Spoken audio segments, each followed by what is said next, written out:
to turn the mics on first.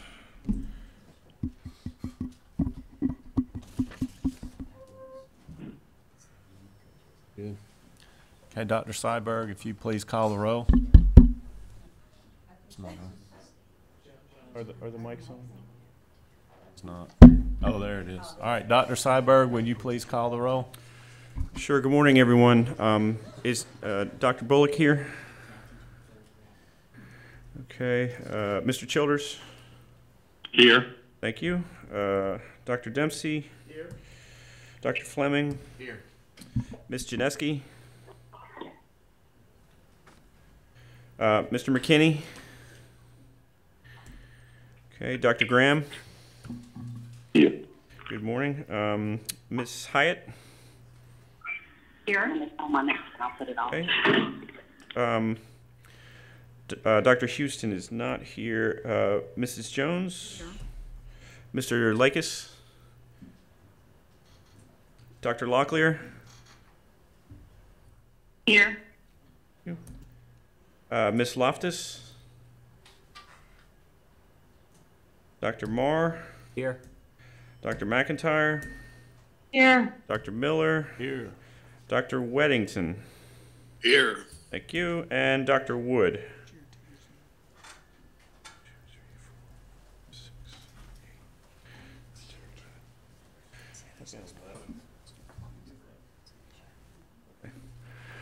We're good. Okay, good morning, ladies and gentlemen, and welcome commission members, advisors, staff, on-site visitors, and online listeners to the November 8th, 2018 meeting of the North Carolina Professional Educator Preparation and Standards Commission. This Standards Commission develops and recommends to the State Board of Education rules related to all aspects of educator preparation programs. My name is Patrick Miller, and I'm chairman of the Professional Educator Preparation and Standards Commission, and I call this meeting to order. Our agenda and materials are available online through the DPI website, www.ncpublicschools.org, on the SBE meetings link. The meeting is also audio streamed through a link located at the bottom of the e-board agenda. I will now read the ethics statement that is required of us. Commission members are reminded that it is our duty to avoid conflicts of interest and the appearance of conflicts of interest as we handle the work of this commission. Does any member of the commission know of any conflict of interest or any appearance of conflict with respect to any matters coming before us at this meeting? If so, please state them for the record. If during the course of the meeting you become aware of an actual or apparent conflict of interest, please bring the matter to the attention of the chair. It will then be your duty to abstain from participating in discussion on the matter and from voting on the matter. Commission members, you've had an opportunity to review the proposed agenda for today's meeting. Do I have a motion to approve this agenda for the November 8, 2018 meeting? So moved. We have a motion. Do we have a second? We have a motion and a second to approve the agenda for today's meeting. Is there any further discussion? Hearing none, all in favor of approval, please say aye. Aye. Aye. Aye. Any opposed? The agenda is approved. Thank you. The minutes from our previous commission meeting on October 11th, 2018 have been prepared and made available to you. Do I have a motion to approve these minutes? So moved. So moved. We have a motion and a second to approve the minutes from October 11th, 2018. Is there any further discussion? Hearing none, all in favor of approval, please say aye. Aye. Aye. Any opposed? The minutes are approved. The next item on the agenda is the DPI staff updates and discussion, so I will call on Dr. Tomberlin and Dr. Evans to provide these updates. Good morning, everyone. I wanted to let everyone know that the Pepsi report was unanimously approved and that the official cover sheet for the legislators has been added and has already been sent over to the legislators, to the joint committee. And then also for TCED 009, that went under discussion for for November, and it will be voted on for December.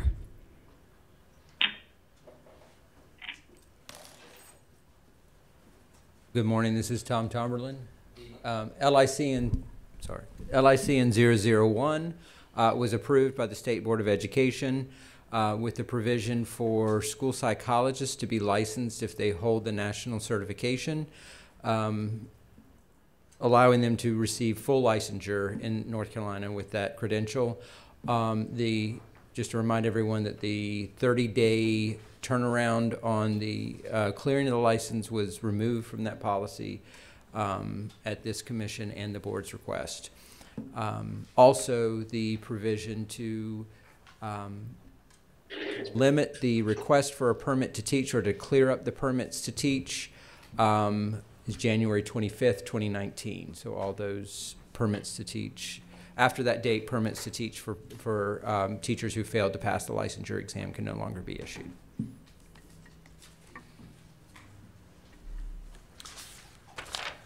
Thank you, Dr. Tomberlin and Dr. Evans. Next, Dr. Seiberg will present an overview of the residency license model as requested by Pepsi membership. Good morning, everyone. Hope you're all having a good week. I'm going to go through sort of a 15,000-foot view of what we have for residency license so far. And obviously, this is somewhat organic as we continue to improve things and add things procedurally in this process. But let's start with what's actually in law. SB 599 essentially teed up this notion of residency license.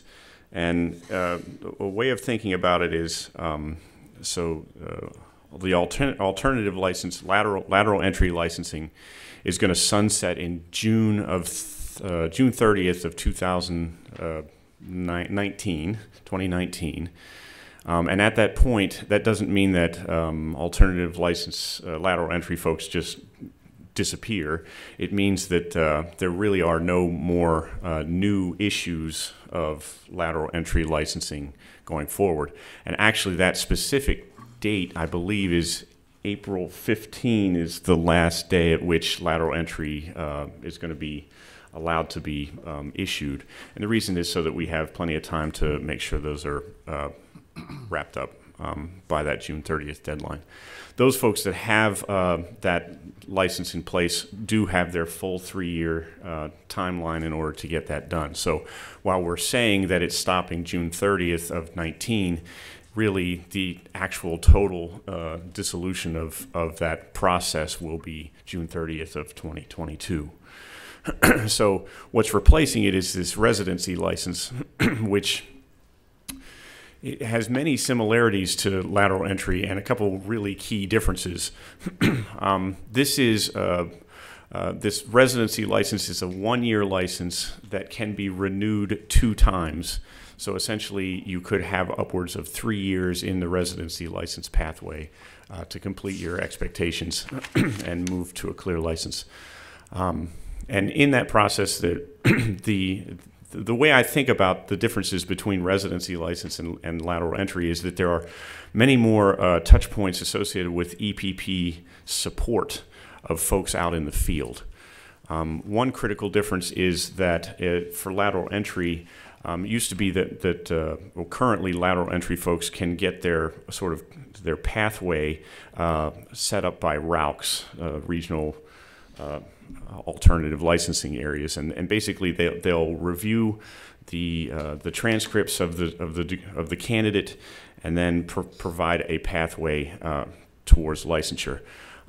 That is now going to be maintained by the EPPs. So essentially what's going to happen is the EPPs are going to have to be, the candidates are going to have to be directly related to a specific EPP. In other words, you can't doctor shop anymore. I can't take this one online course over here and do this one course over here down the street and two with this institution, so on and so forth. You have to be directly affiliated with an EPP. And to that end, that EPP then has some direct responsibility for that candidate out in the field in terms of generic support.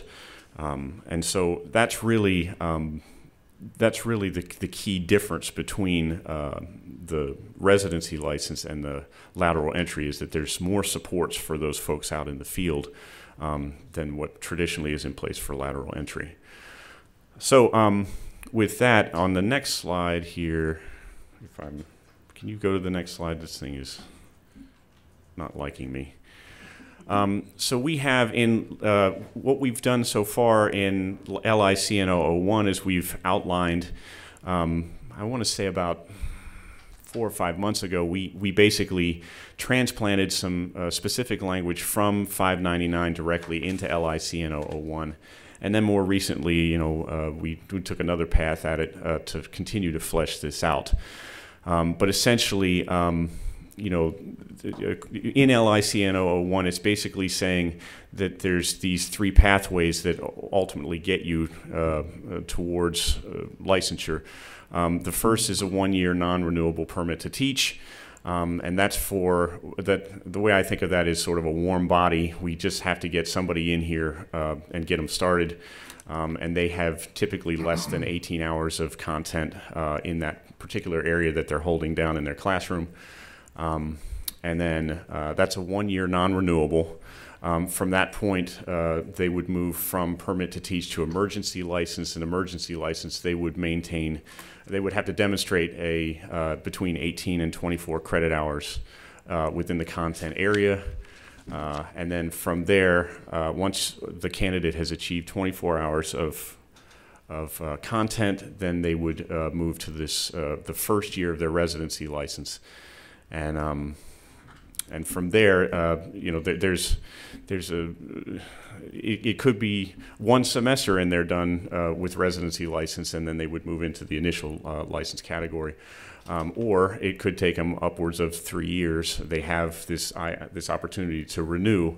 And I want to draw your attention to some of the complexity associated with this process, because I just did a presentation for the Latham group that ECU works with earlier this week. And there is a good deal of labor associated with this. And different from lateral entry, there's going to have to be some real clear understanding between EPPs and the LEAs. So in other words, the LEA could talk to somebody and say, "You're a really good candidate for our LEA, and we'd like to hire you." And then they could go over and talk to an EPP, and the EPP would say, "No, not based on our criteria. You're not. We don't want you to be in our program for whatever reason." So the LEAs are going to have a clear understanding of what the expectations are for each of the supplying EPPs that they traditionally work with. And then there's also, and I'll get to it, there is also some hand-holding procedurally around how this candidate applies for residency and how that gets renewed annually is a bit of a laborious process as well. So basically, they have to be signed off annually. If I'm a candidate and I have a residency license and I need to renew it, I have to demonstrate that from the LEA that I'm currently hired and continuing to be hired from that institution or from that LEA.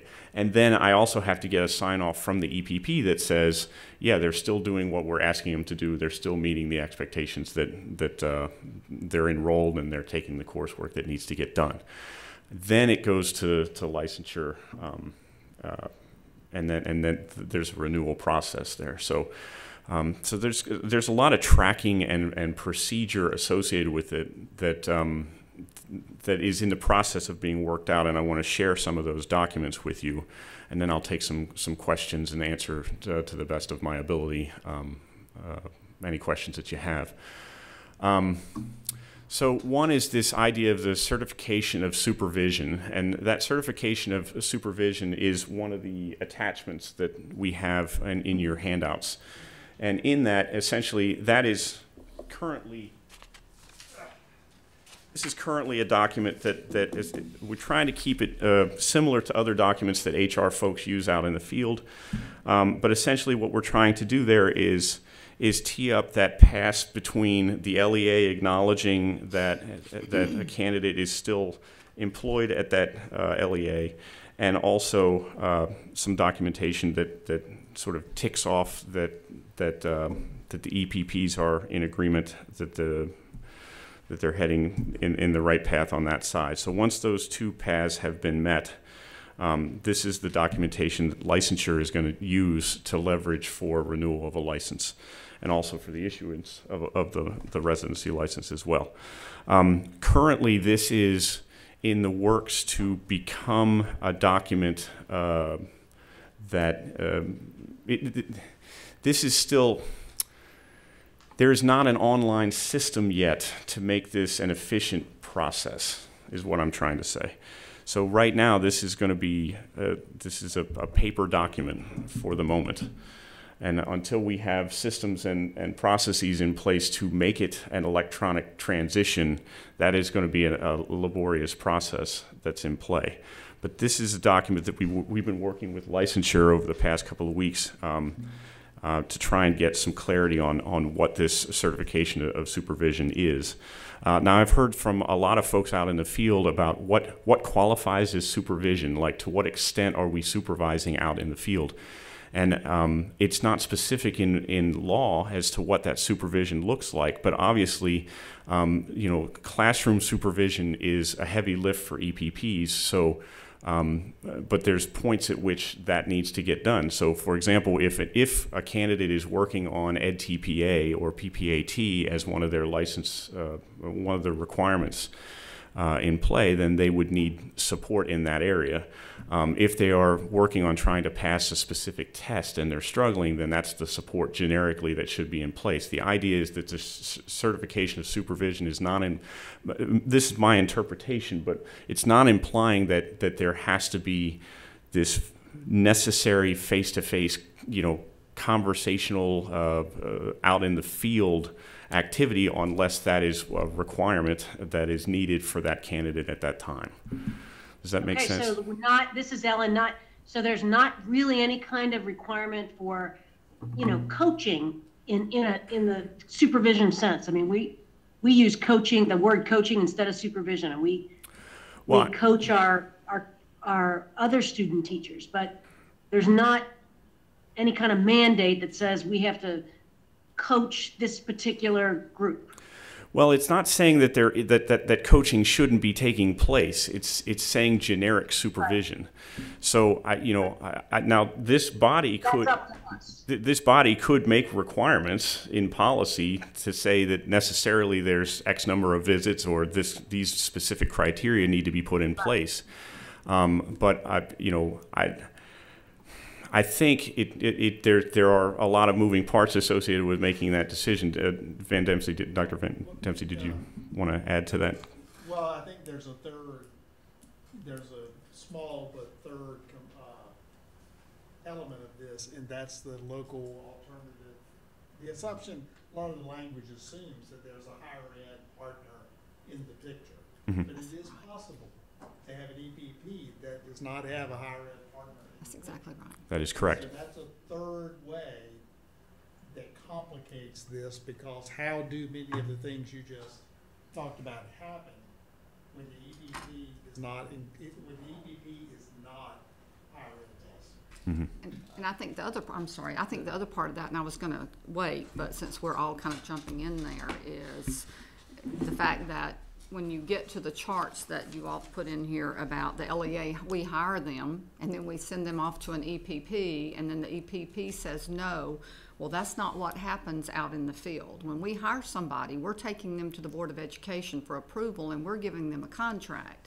And then we have to terminate those people if they don't meet licensure requirements. So that is a multifaceted issue for us in the districts. And when you're looking at some of the logistical things that we are talking about here that you're making us very much aware of, right. I look at a district the size of Charlotte-Mecklenburg schools, and they hire on average 1,500 teachers every year, and about 300 of those are typically lateral entry teachers.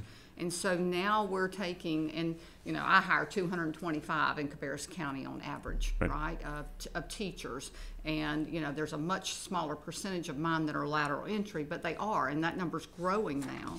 And the logistical, and I'm not saying that we have a solution today, but the logistical nightmare of this, of districts are being, you know, we're going to hire you, but I'm going to send you over to NC State or UNC Charlotte or to Appalachian and say, do they meet the criteria? Nope, sorry, they don't. Well, I'm going back to my board and saying, sorry, you know, I can't get this person licensed. And now not only are we faced with a contractual issue, and I understand we put in the contract that, you know, it's conditioned upon licensure, Andrew, but we're not only just faced with that, then they were also faced with an unemployment hearing because we've separated this person from employment because they've, and I understand it's in the law as well about having to meet licensure, but it just complicates everything. Yeah, we're going to have to set up systems in which we agree on before the hiring. I mean, you know, if we look at the credentials at the same time you are looking at them, then we could make those agreements early before the contract is signed for hiring. Right. So I think there's some other folks that want to chime in here in the room, but let me just I think what Mrs. Jones is bringing to the table here is elevating the awareness of the complexity of the process.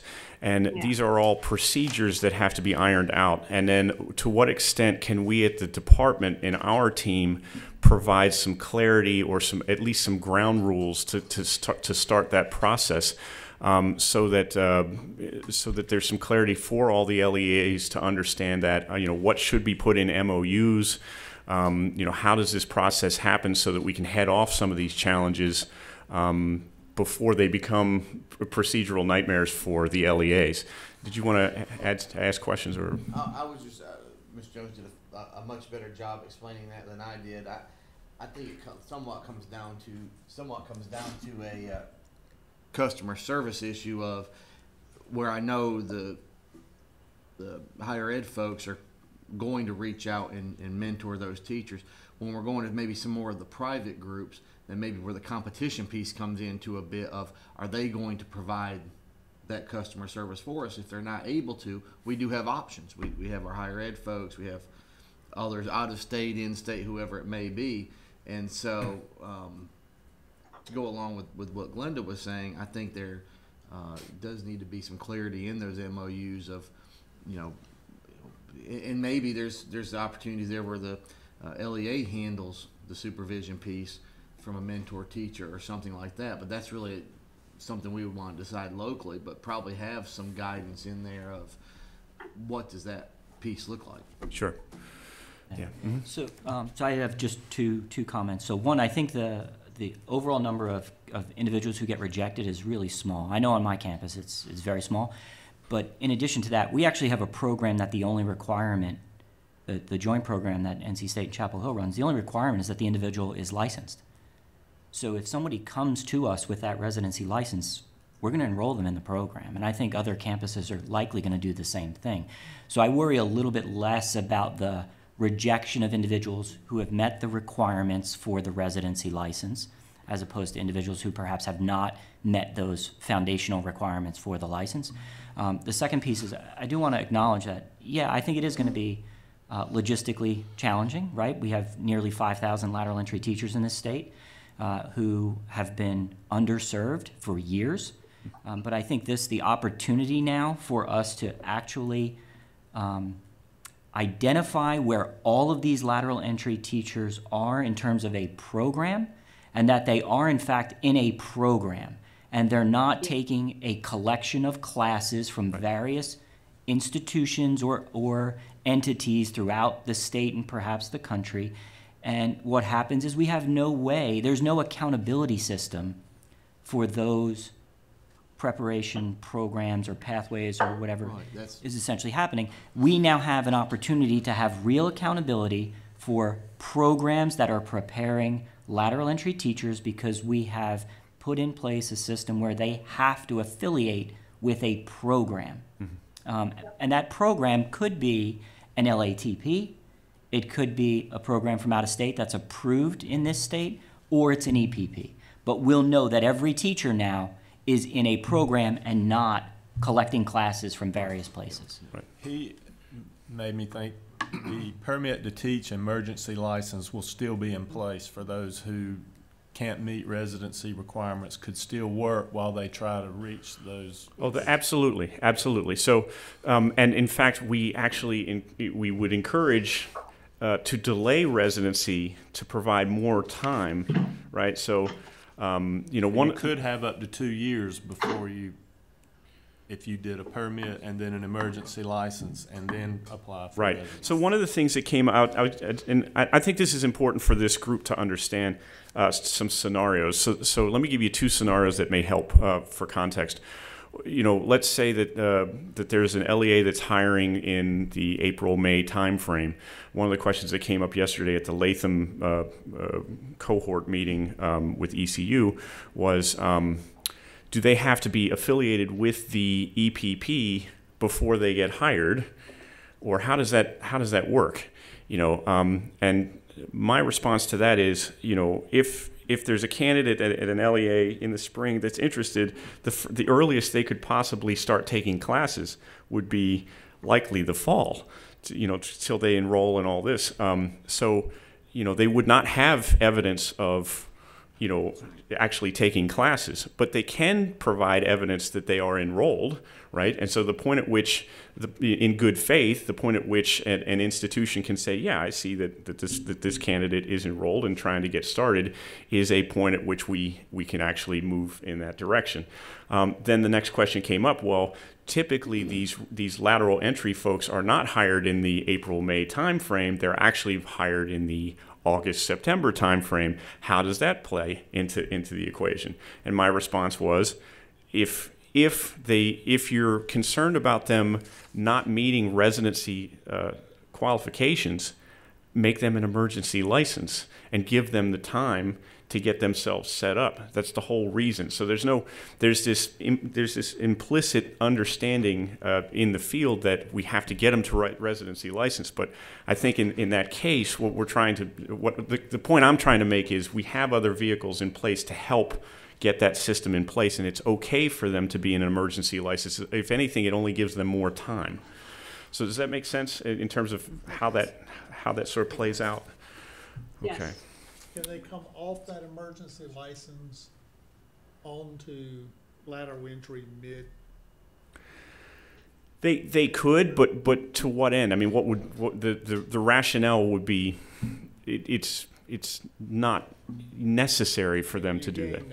Yeah, you don't. You're expediting a system that only potentially, you know, if the wheels fell off and they weren't able to take courses for some reason, or they were, you know, they had a family tragedy or something, and they couldn't do things. Well, now they might wish they had more time to do it.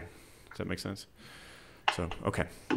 All right, so some important conversations coming up there. Let's go to the next slide. Okay. So one of the questions that came up, so I presented at the fall in CACT meeting, which is where a lot of the institutions show up, and we provide a variety of drill downs. I know Stelina Roundtree was there from licensure. We talked about some things, and one of the questions that came up was, how do we handle the topic of elementary ed and ECGC for the enrollment into this process? And so basically what we've worked behind the scenes with folks in licensure and a variety of stakeholders here at the department to essentially take the old lateral entry guideline and convert it to a residency guideline. And that, for those of you who didn't see that yesterday, we just uploaded that as an additional attachment to your documentation. But basically, that kind of lays out the coursework requirements associated for residency for entrance into the program. Okay? I thought that was a great question that came up at the NCACD meeting. We didn't have an answer for it at the time, and that's now we have that. So, is it working? Okay.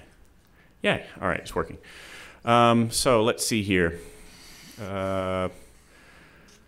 I don't want to get too super into the weeds on this. I guess let's actually take a look at slide 7.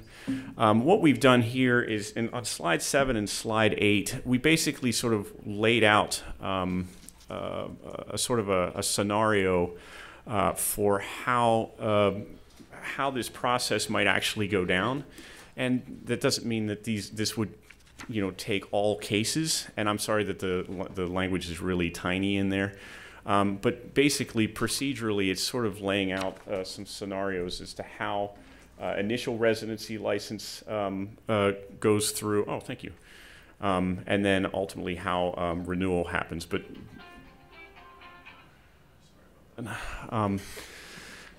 so in that process, again, this is just to try and get folks basic understanding, and I'm envisioning that the State Department would, over the course of the next couple months, pending any policy changes that you all might recommend and ultimately get passed for the board, is that we start to build how-to guides, resources, webinars, and create opportunities for LEAs and for EPPs to have a better understanding of how this process rolls out, rather than to leave it to chance. Because I think if we leave it to chance, we're going to get a hodgepodge of a variety of challenges associated with it. But again, I think a lot of these things are procedural, and so I don't know that policy, that we want to put cook procedure into policy. That's not necessarily a recommended idea. But I think procedurally, I think gathering some stakeholders and working some of this through, and I'm happy to provide continuous updates between now and its actual rollout, what the opportunities are as they present themselves. So I walked through the verification form. And then there are some provisions in policy around converting residency to initial provisional license or continuing provisional license. Basically, what's happening there is if you're in your first year of residency and you have another 2 years before you get through your beginning teacher time frame and you finish all your requirements, you would move to an initial provisional license.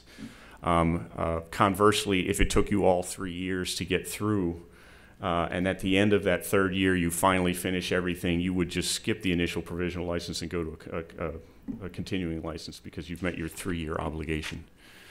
Does that make sense? Yeah.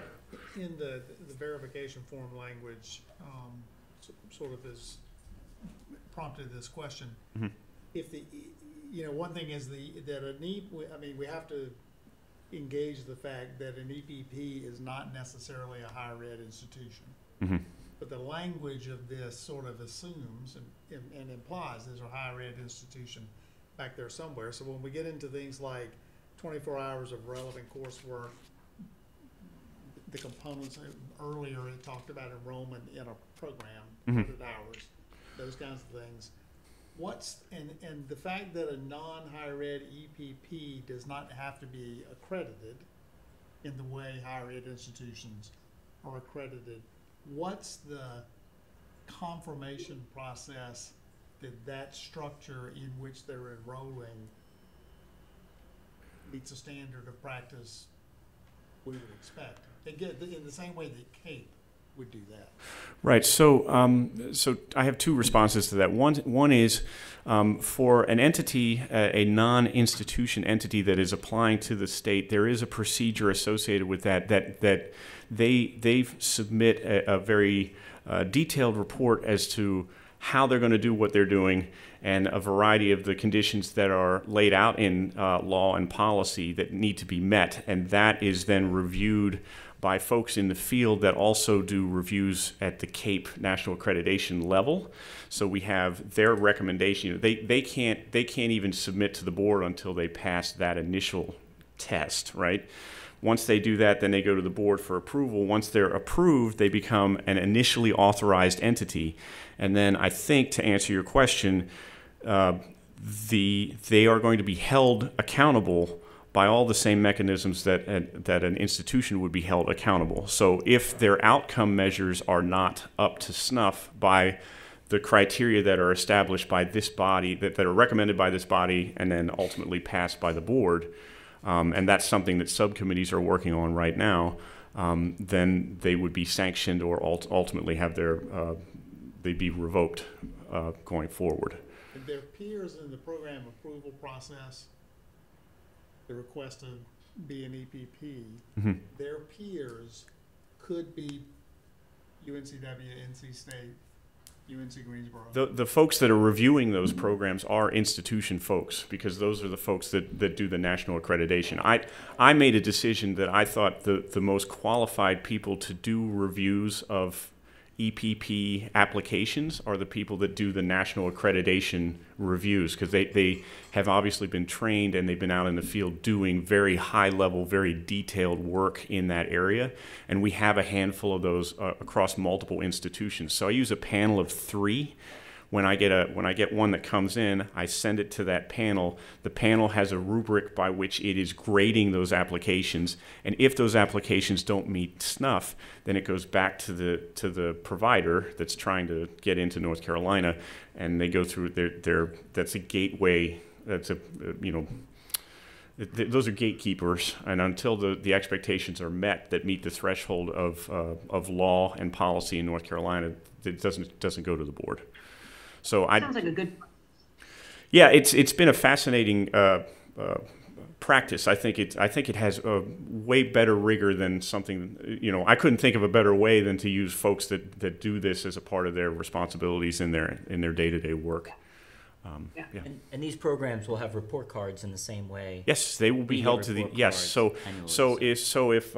if Kim Evans University or Kim Evans for-profit entity gets permission to play ball in North Carolina, they will have to be held to the same level of accountability, the same level of transparency, and the same dashboarding and all the different measures that institutions, more traditional institutions in North Carolina of higher ed, are being held to. So everybody's on the same playing field. That's so fantastic. Yeah, that's great.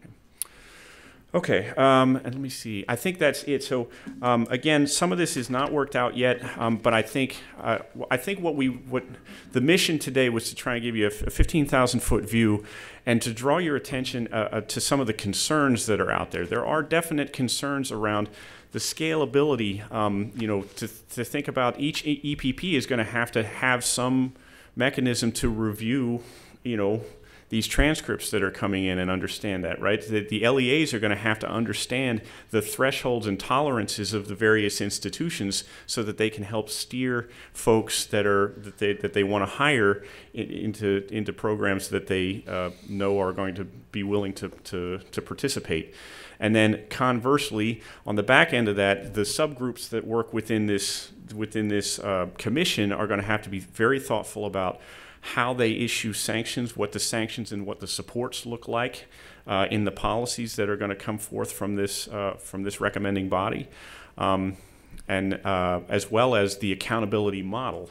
So how are we going to hold EPPs generically, institutions and for-profit entities inside and outside of the state? What are the criteria and what are the weighting of those criteria that ultimately tip towards sanctions and revocation going forward? So they're all kind of working simultaneously, and there's a lot of moving parts. So just as you have concerns or questions, feel free to reach out to us, and if you hear things from the field, feel free to send that information to us, because any of that information is going to be important over the coming months as we continue to develop this out. Okay. Andrew, this is Wesley Wood. I got a question for Sure. our IHE folks that came from the field as well. You mentioned, LEAs having to be tolerant, the processes and procedures and barriers that have been mentioned today. But, right now, if we have an applicant who we think may qualify for lateral entry, that vetting process by the LEAs is pretty quick, along with working with our routes. And, we can recommend that lateral entry license usually in just a matter of days for those folks. So I'm just kind of curious from our IHEs that will be offering the EPPs, just how timely do they think this process potentially may be for a candidate searching for an EPP to the time of, getting adequate information from the EPP, enrollment, and getting these documents possibly back to the LEA. I'm just concerned that I know it's nothing that we can change, but maybe we can think through of it seems to me like this may take a matter of, weeks once we initially start talking with a potential applicant. Just concerned about it. Wesley, I'd love to just respond to that. I think we have to step up to the plate here and make sure that we find a process that matches yours in terms of time and efficiency. It's going to be to our benefit as well as yours to institute new processes. As big as my institution is, we're probably going to hire somebody to do that work as a priority. Like that would be that person's job. We would have all LEAs contact this one particular person, appoint person on that, and we would work with them to do it as quickly and efficiently as possible. So if you can do it in 3 days, by golly, we should be able to do it in 3 days. So you're right that normally in institutions of higher education, it just takes us a long time to move on stuff, and we're just going to have to change our processes in order to benefit both institutions and the candidates. Yeah, as an institution that has a pretty large lateral entry program, we turn those around in about 48 hours. Okay. Yeah, and I think, I feel like I have some feedback there. Somebody might have their speakers on the same time. Okay, that's better. I'd also draw your attention to, if it is lagging, that they don't have to immediately go into the residency license. So you can always go with the emergency license to get the pieces in play. I would say that just generically coming from the state's perspective, I envision two challenges. One is the economy of scale, because what I think Dr. McIntyre just mentioned was the same sentiment I heard at ECU, which is another enormous program. That the economy of scale could be challenging and needs to be overcome and might need to be overcome by a staff, additional staff. And the flip side of that is, while the smaller programs have the potential of less numbers of candidates, they also have fewer staff and less nimbleness because there's less bodies there. So, so I think that's why I'm at this process point here where I'm trying to think, are there templates or something? Are there processes we can learn from the RAUCs as to how they do their business that could be informational to the folks that are going to do this at the EPP and LEA level? Are there checkpoints at which, I've gotten through these 3 steps and now this requires that I should make a phone call to an EPP to sort of figure this out? But none of that has been worked out yet, and that's why I'm saying I think working collaboratively with you all in the field between now and when it actually drops, that we have some training. There's some talk about I know annually the folks that are non-institution folks that are in this commission should know that there's a statewide conference that happens in March annually, the CCSA conference. And so our little team always provides training there. So I've already talked with our teammates about, can we provide training for LEAs and EPPs at that time slot and, work those things out. Or maybe there's some combinations of LEAs meeting with EPPs at that multi-day opportunity. What could we do through NCACTI over the course of the coming semesters to help support? What webinars can we do? I think the point is how can we make this a gentler transition, because there are obviously some procedural snafus that need to be worked out. Yeah. When is the spring? Andrew, I'll also say that I know we're working hard at this, but it is a timely concern as well. Yes. Just because my understanding is that, we cannot issue any lateral entry license for the 1920 school year, even though the cutoff is June 30th.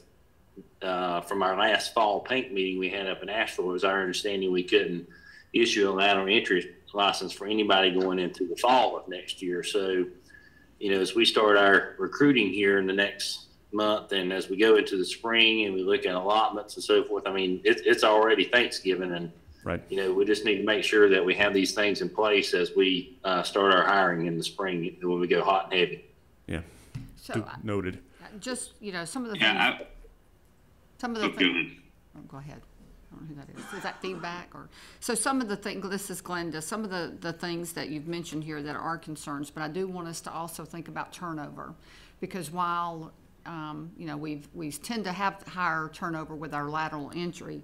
Now, you know, the good thing is we have a couple of pathways in before we get to the residency, right? So that's a good thing. Yep. But then, you know, not having an EPP actually review transcripts prior to that to say, you know, that the GPA is too low or there's not relevant coursework or there's not, you know, we may increase our turnover in the state of North Carolina with these teachers who are coming in through an emergency permit or for a permit to teach, an emergency permit, and then they just don't get to the lateral or to the residency part of that. We talked about the lag time, but we also need to think about the choices that are out there with the approved EPPs because a lot of them focus on K-6.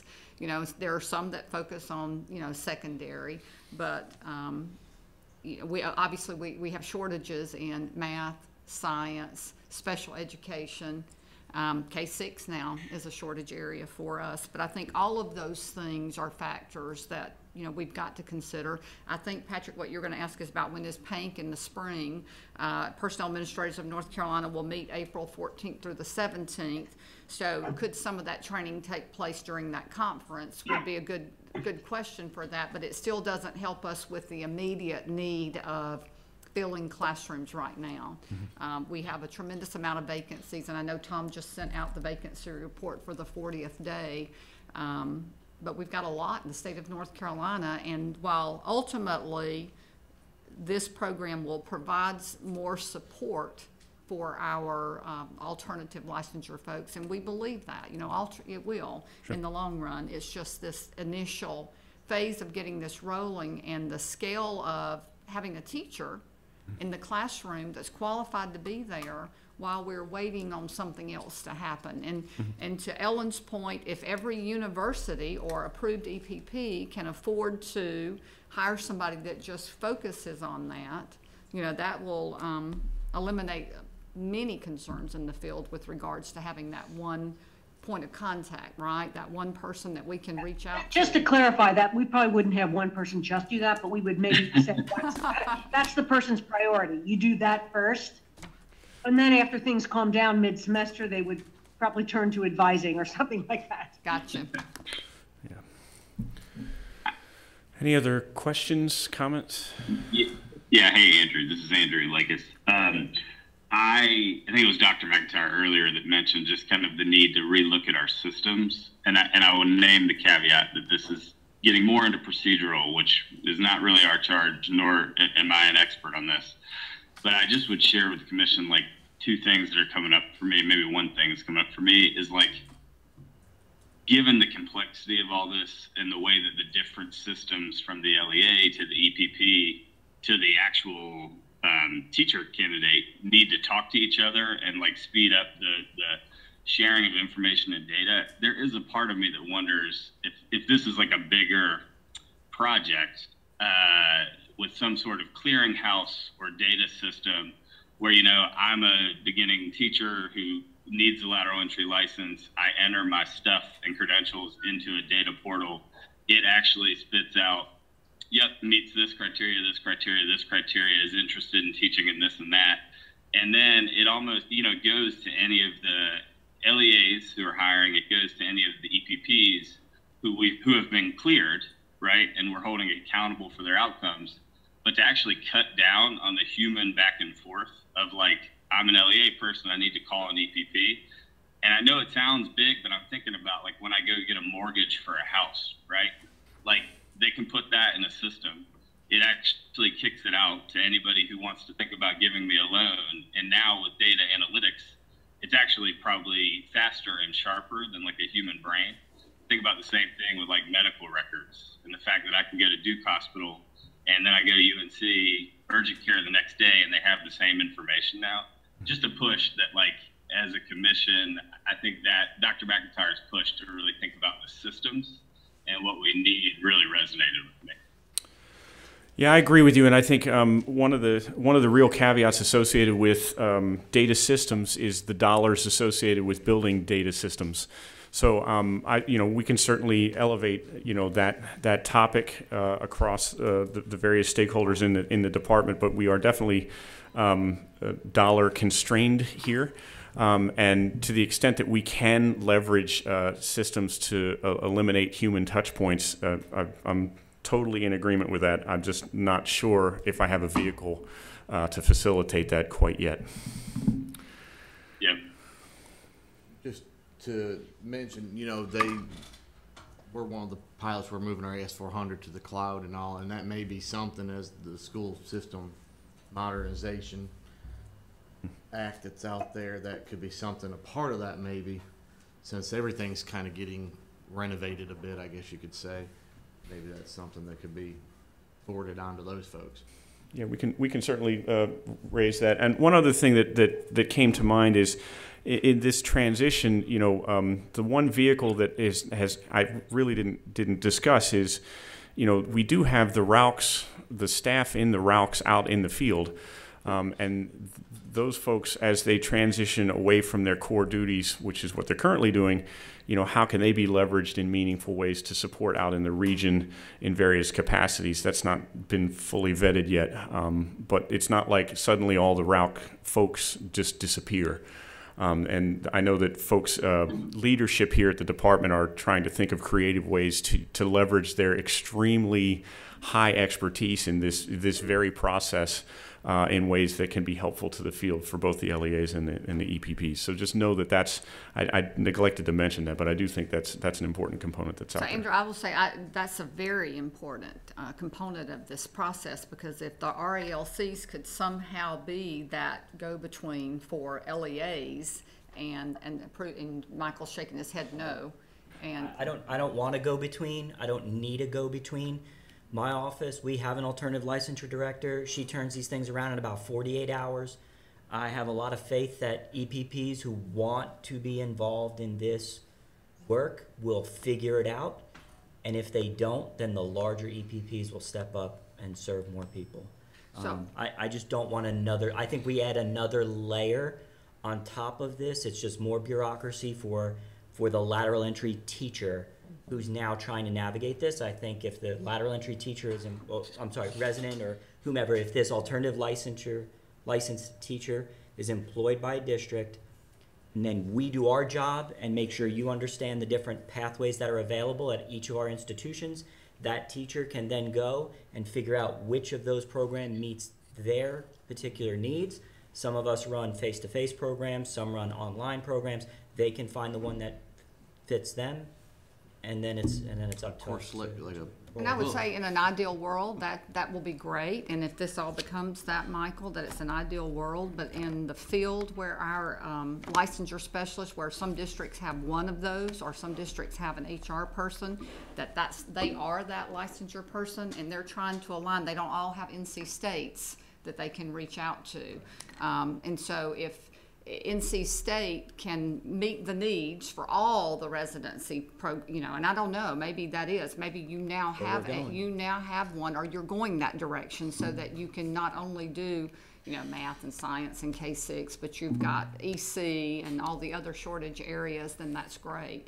And maybe UNC Charlotte's going that direction as well. I just don't want to see this become a burden on LEAs trying to track down people at EPPs. Oh, I agree. Because we know we have a great relationship with NC State, with UNC Charlotte, and we could go around and name some of the IHEs that are involved here, but it doesn't always just work out quite that way, where our folks can call and get a person and figure out, is this person eligible for XYZ? Mm-hmm. Glenda, this is Hank Weddington. I can assure you that all of even the smaller institutions would have a point person that you could contact and put a process in place. Even if we're shorter staffed than an NC State, we'll have a person in place and we'll turn it around quickly for you.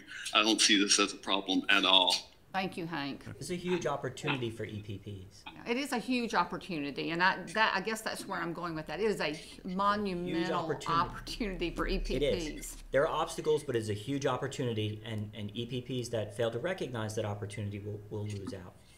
And Andrew, we have a person at UNCW assigned to lateral entry, and actually the challenge is it can explode on you, and suddenly you're across the state of North Carolina. We have a candidate right now. We're in Wilmington. We have a candidate in Cherokee County. The admissions part is actually the least challenging part of it. It's what you do once they get into the program and you get into field and clinical experiences. Is the EPP structured and resourced in a way that they could literally have a candidate anywhere and support that in back to the role of the commission to ensure that high quality support is being provided to that candidate while they're in the program if they're at a distance. Right. Not too many things to work on there. Yeah. Any more questions on the residency model? Please remember that if you think of something later, you can always reach out to one of our DPI staff. The only thing I'd add, just that is still coming up for me, is just, and this is just my opinion, but I think one of the things we know that this bill and like our work as a commission is trying to solve for is like the user experience, right? Is like what it's like to be a new teacher, a lateral entry teacher in this case, in our state. And we've heard time and time again, I've experienced it myself years ago, that it is a cumbersome, not user-friendly process, and that as such, we lose people. And so I just think, what I love about this is the spirit of collaboration and the need for better systems and the kind of accountability of all of us to figure that out. But that is just surfacing for me quite a bit, that like, as we're in the 21st century and the kind of candidates that are going to be coming to us are used to getting an Uber or a Lyft, and all the different ways that happens in their world. Andrew, I hear your point about that costs money, which is making me think that may be an issue we want to raise up collectively. But I just keep coming back to that. Okay, anyone else? Thank you, Dr. Seiberg. Now we'll hear from Dr. Evans. She's going to present an item for action, the math content exam recommendation from the Pepsi subcommittees. Good morning again. Today I'm going to talk about the math content exam recommendation from the two subcommittees that were combined from Pepsi. But first I want to go through a little bit of history, kind of the journey that was gone through to come to this decision. So starting in August at the state board meeting, Dr. Tomberlin, he presented about the declining pass rates for the math exam and talked about Pepsi's initial investigation into the alternative testing options.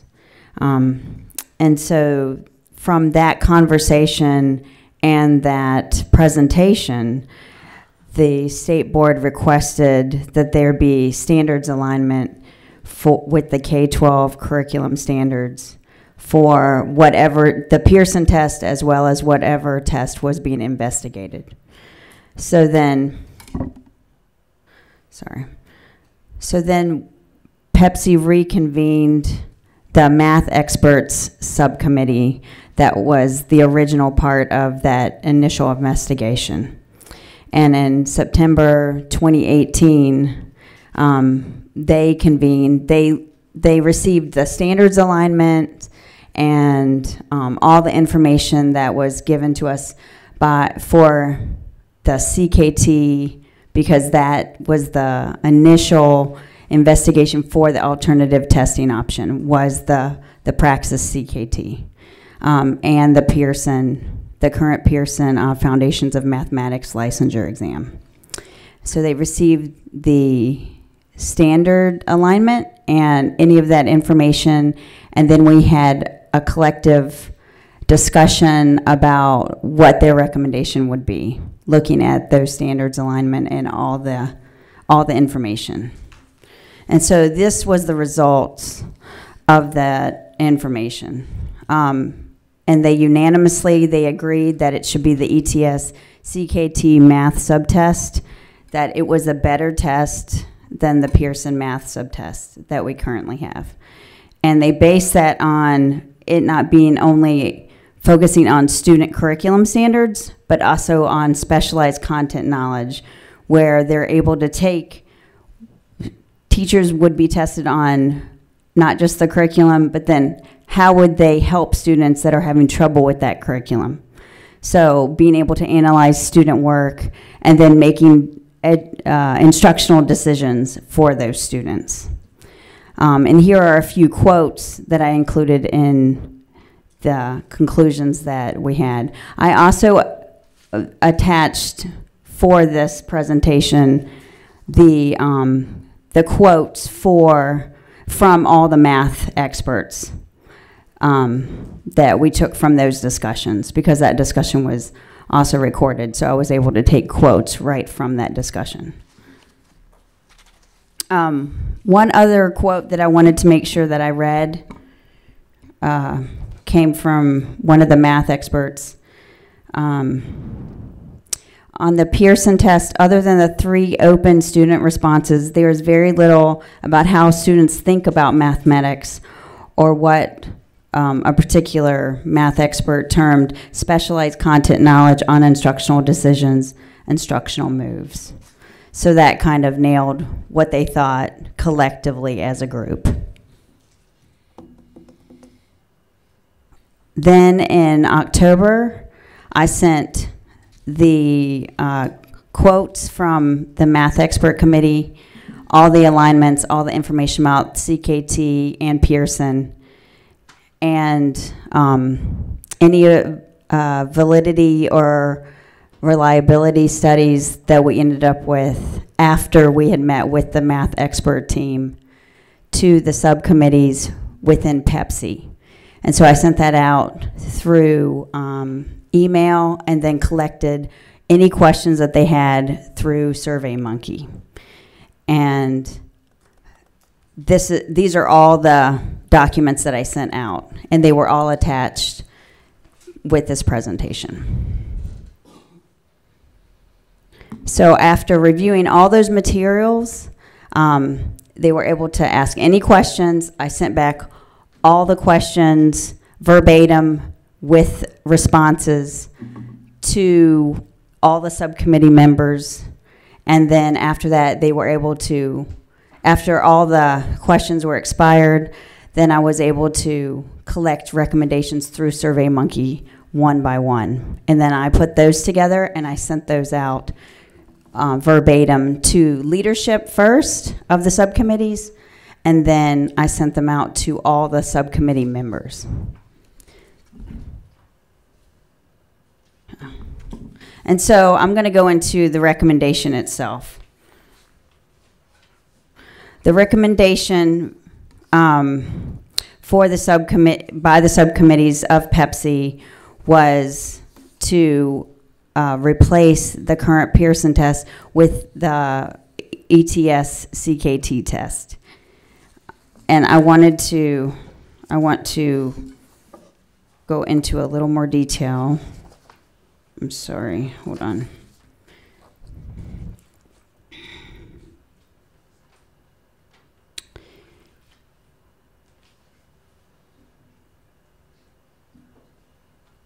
So they based this decision on the CKT test having a component that measures the knowledge that teachers need to facilitate effective teaching of mathematics. And they believe that this focus on a teacher's ability to analyze student strategies and errors is a better indicator of classroom readiness than the test that we currently have.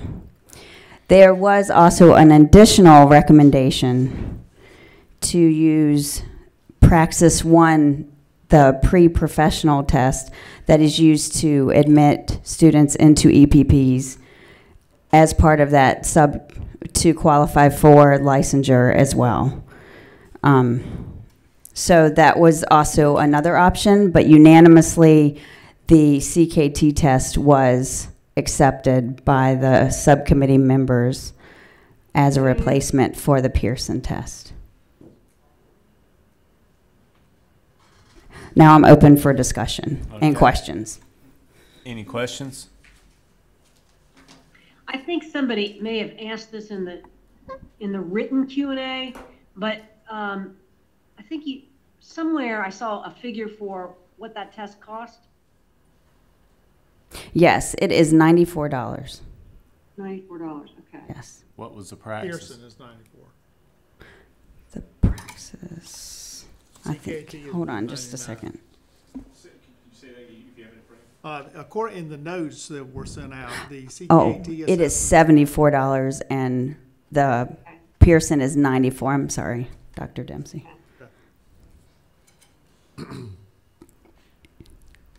Oh, yeah, I see it. Other questions, comments? Good job on the committee, summary, and recommendations. Dr. Tomberlin? I'm sorry, I just want to clarify Me too. something about the cost of the Pearson exam.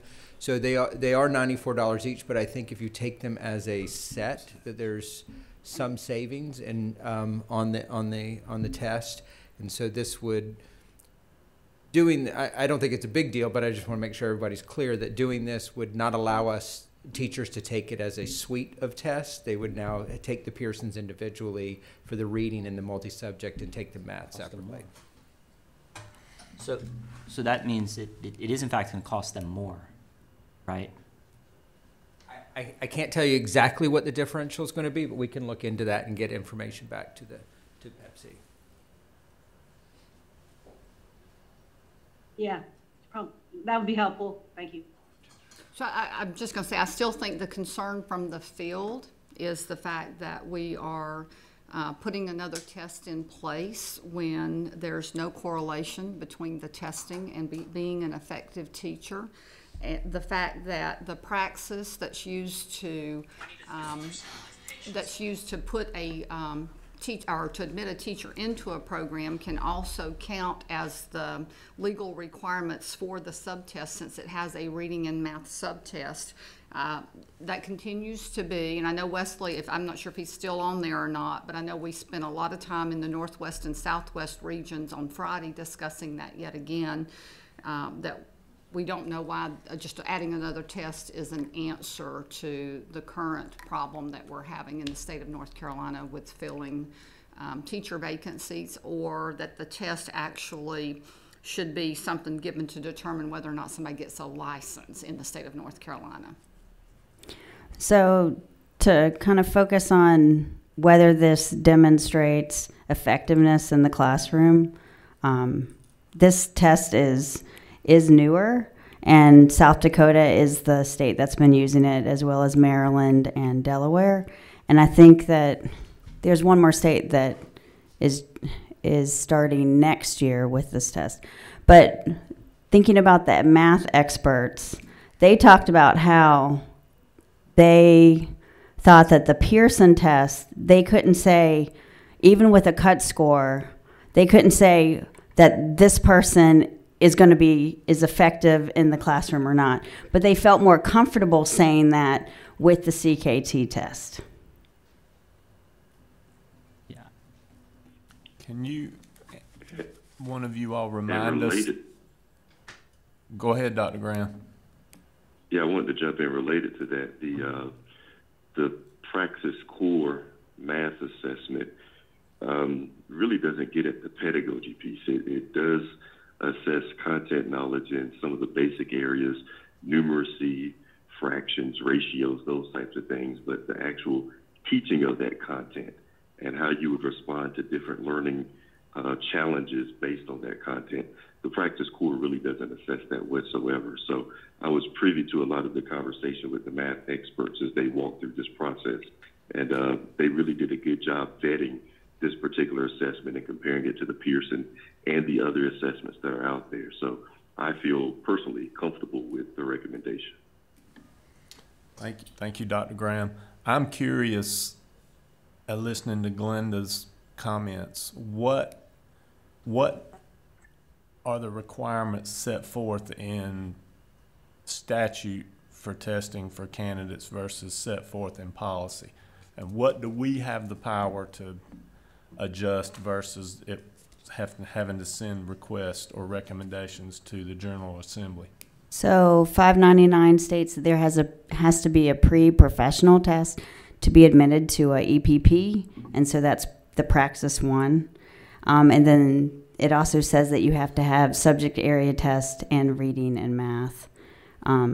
So the subtest that we're talking about today. Gotcha. So we could then eliminate the multi-subject test if we chose. The general curriculum test. Sorry, I think I misspoke. It's not vendor And we could specific also at eliminate all, the. is it? So my reading and understanding math is that the multi-subject test is there is a single test. A subscore of that is the multi-subject test, and then a separate subscore for the mathematics. So I think that mathematics and multi-subject is integrated, but I'm not a full expert on this. I don't think they're listed as separate assessments necessarily. So if the legislation They're says scored as separate assessments, and students, I mean, we get Yes. separate reports on all of those. And I think Michael's exactly right. If it's not in statute, then we ought to be able to consider whether or not that makes sense right now as an assessment at the end. if we're required to have a math assessment and a reading assessment, then we have that with the ETS test and the Foundations of Reading test. That is correct. Am I correct? Yes, you are correct. There is no requirement for the multi-subject test. If that is in fact a separate test, that we're not getting, what I need to investigate is whether we're getting subscores in multi-subject and a subscore in mathematics on that. I know the Foundations of Reading is a separate exam. And I agree with Glenda, right, in that, I also have a problem having students take exams that we don't think matter in terms of their teaching effectiveness. And so I think that also includes the Praxis Core. I think there's a long history of data around Praxis 1 and now Praxis Core that passing those exams has no relationship as to whether or not someone's going to be an effective teacher. Really, it's a gatekeeper. It either allows people in or keeps people out. But I think if the legislation says that we need to have an exam on reading and math, then that's what we ought to be talking about. The Foundations of Reading test, I think, matters. Excuse my ignorance, Michael, but Yep. if that multi-test isn't in statute, why are we all using it? Help me. Because it's been part of that Praxis, part of the Pearson suite of exams that we have required. But they're subtests. So- We've always required it, and that's our biggest stumbling block. So I think you're agreeing with me then, right? Even worse than the math. She's agreeing, I think. You're right, agreeing Ellen? with me then? Is that? I'm just not. Yes, I'm totally agreeing Okay. with you on that. I'm just making sure, right? Like, sometimes we don't agree. How we got into this. So I think that's been my point the whole time about the If you're testing, saying that Michael. we can just go with a math and a reading test, and it's going to be the Pearson reading and the ETS math, this is going to change a lot for our program. And I wanted to jump in here because, we keep saying on one hand, we want to reduce the barriers that will prevent us from producing the number of teachers that our state needs. But it seems like at every opportunity we throw in an additional barrier that also has a cost associated with it, which then prevents students from being able to pay for these things, Ed TPA $300, a math test, whatever that is. So I want us to really think about what do we really need that can help us to reduce those barriers so we can continue to increase the number of teachers that we produce without sacrificing quality, obviously. Anthony, this is Wesley Wood, and I agree with your comments. I think the question, going back to using the Praxis 1 math and reading as a subtest, came from the field, and basically what we were discussing was that if the Pearson test truly was just measuring mostly content, as we saw, except for the open-ended questions, isn't the Praxis 1 math and math particularly, isn't it assessing the same thing that the Pearson was in a nature? And if it was, and if we've been using the Pearson for all this time, then wouldn't it be obvious that we might use the Praxis 1 math subtest as well?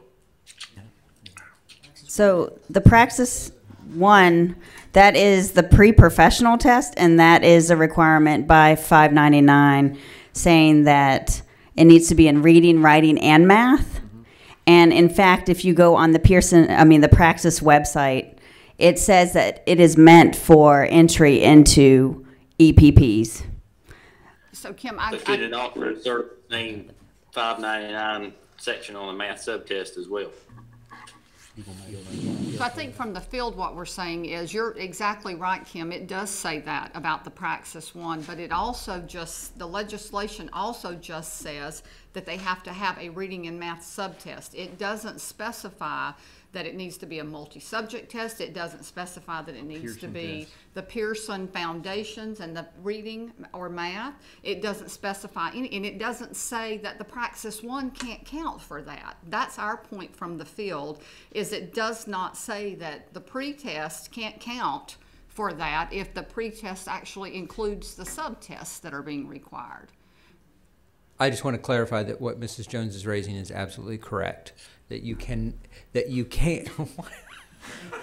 There is no stipulation in the law that the pre-professional Praxis Corps could not function as the licensure requirement of record.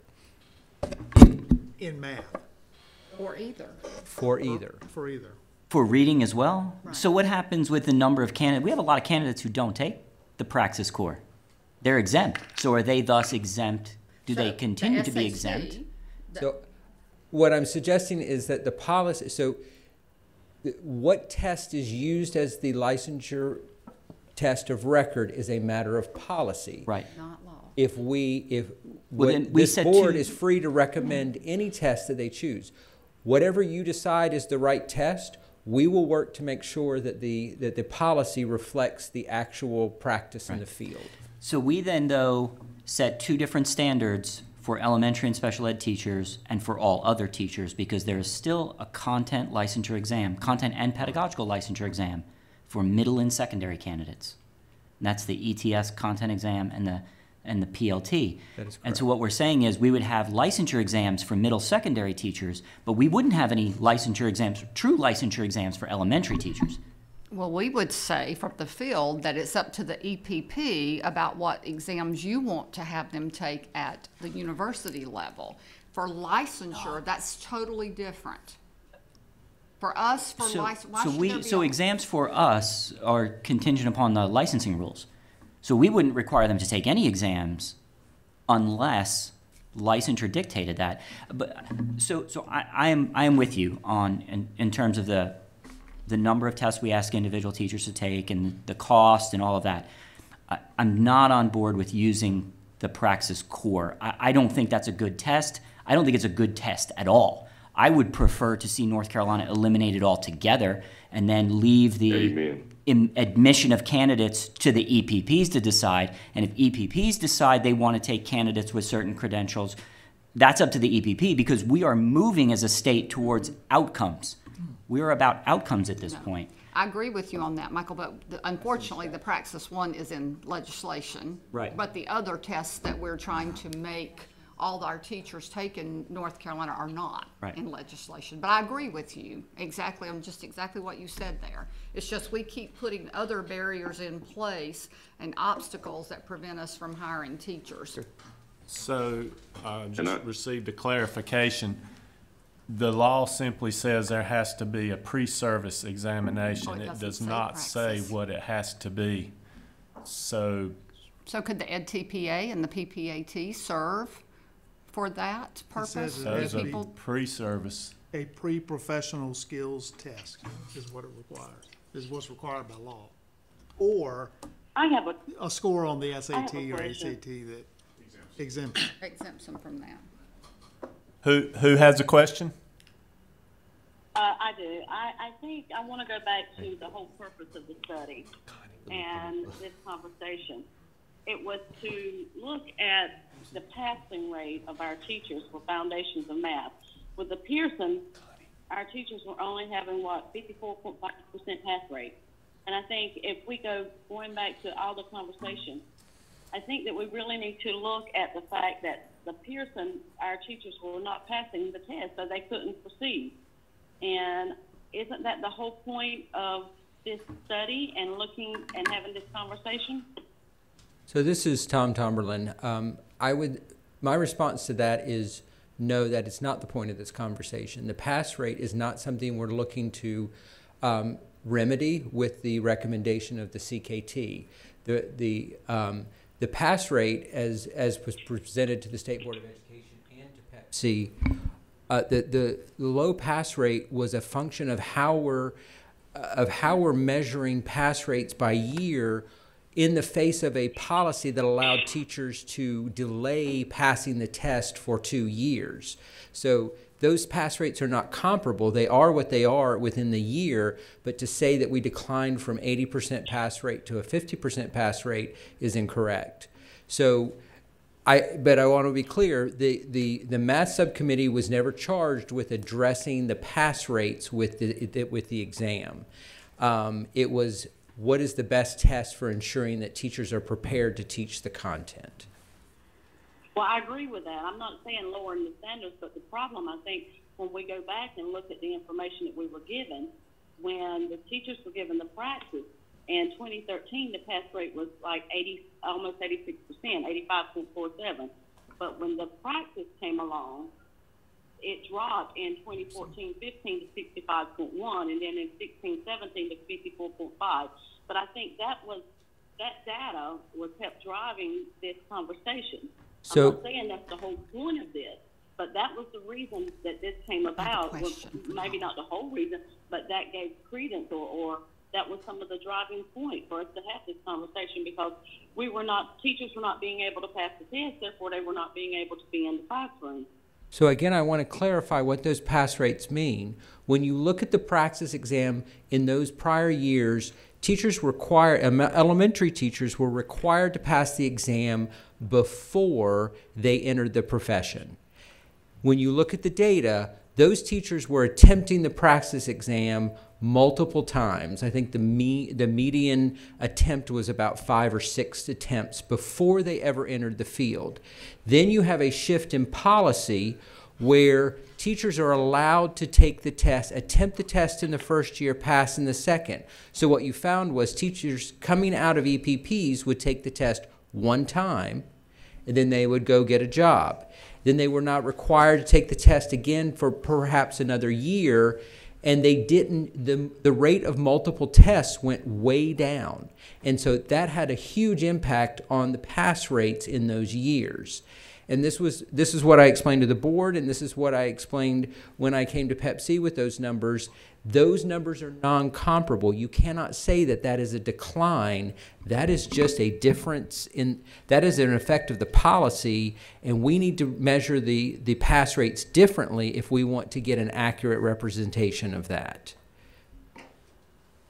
I was going to say, and I think the whole point behind all of that with Tom, with the delay in the testing, was because we changed in order to try to implement what was in legislation. Policy was put in place that required the Pearson's test to meet the subtest requirements.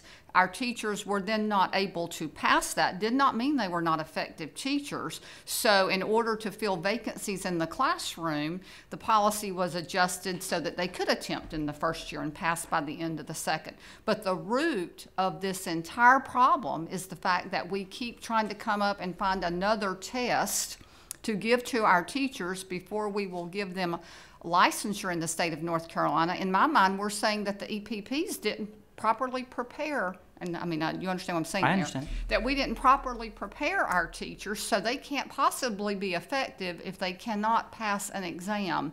My question would be to the EPPs and all of our IHEs is, is there not some measure at the university level that you can put in place before you allow a teacher to graduate that does not tie that to some licensure exam? Right? You graduate from an approved program that's been approved by the state. We have a lot of those measures, Linda. Oh, We have a whole lot of measures like that. I mean, right. you know. But that doesn't mean that you have to measures. have the licensure test. Right. So Well, that was the question when, I mean, this is decades old. If the EPP has put their stamp of approval through the transcript process and whatever assessments they use in their clinical Right. component, it's like the third leg of a stool. Is that standardized test that's there to confirm what the EPP is saying about their knowledge of their ability to teach math? That test is to serve that purpose. My understanding, to add to Tom's point earlier, part of this was about alignment. Is the assessment aligned with what we think teachers need to know and be able to do? And that the Pearson test wasn't aligned. That it did not test what we needed to know. Of course, it remains to be seen whether CKT does that, but that was the answer to that question about alignment. my understanding is that was the question that the math subcommittee was grappling with. And I think to the, I don't remember who was speaking earlier when we were addressing the pass rates. The reason I'm making this point is we have no idea whether the pass rates on the math CKT will be any different than what we're seeing on Pearson. They could be lower. They could be lower. So one comment, right? So I understand the sense of urgency with some of these issues we're dealing with. I would ask folks to think a little bit about the long game here. We're thinking about making decisions based on old systems and old data, right? So we've got a new process that's getting ready to come into play here with EPP accountability, as well as the new residency license requirements. And so a lot of these folks that are having struggles, lateral entry teachers either getting in or passing, a lot of times they're not affiliated with an EPP in the state. They're using that old process. So I hope that, we put some of these things in place. Let's let them play out for a little bit, see a little bit of this long game, and make decisions perhaps more strategic in terms of the long term. And long term, by long term, I'm talking about a year or two. Let us let it play out a little bit. So I just wanted to say that. Under what conditions? That we begin to look at, so I believe, and Dr. Tomerlin can correct me, but I believe we have some data that suggests that the Foundations of Reading test does in fact matter in terms of teacher performance and reading. We have not done that analysis because we focused on mathematics, but I think EPIC has done that study, done that analysis. And so we know that the reading test matters. And I think from a kind of content feasibility perspective, our reading educators have said that test is in fact a measure of what we expect for individuals who are teaching reading. I took the test, and I would vouch for that. Yep. So what I would hope is that we would take the same approach with this math CKT, in that math experts have looked at that exam and said, yes, we believe this exam matters for the instruction of mathematics. So I would hope that we would let that perhaps play out. I'd like to make a motion that we postpone the current recommendation to next month, and we include a recommendation that we remove the multi-subject general curriculum test, and that our motion next month be to eliminate that extra test from Pearson and move to two required tests for elementary, the Foundations of Reading and then the CKT in math.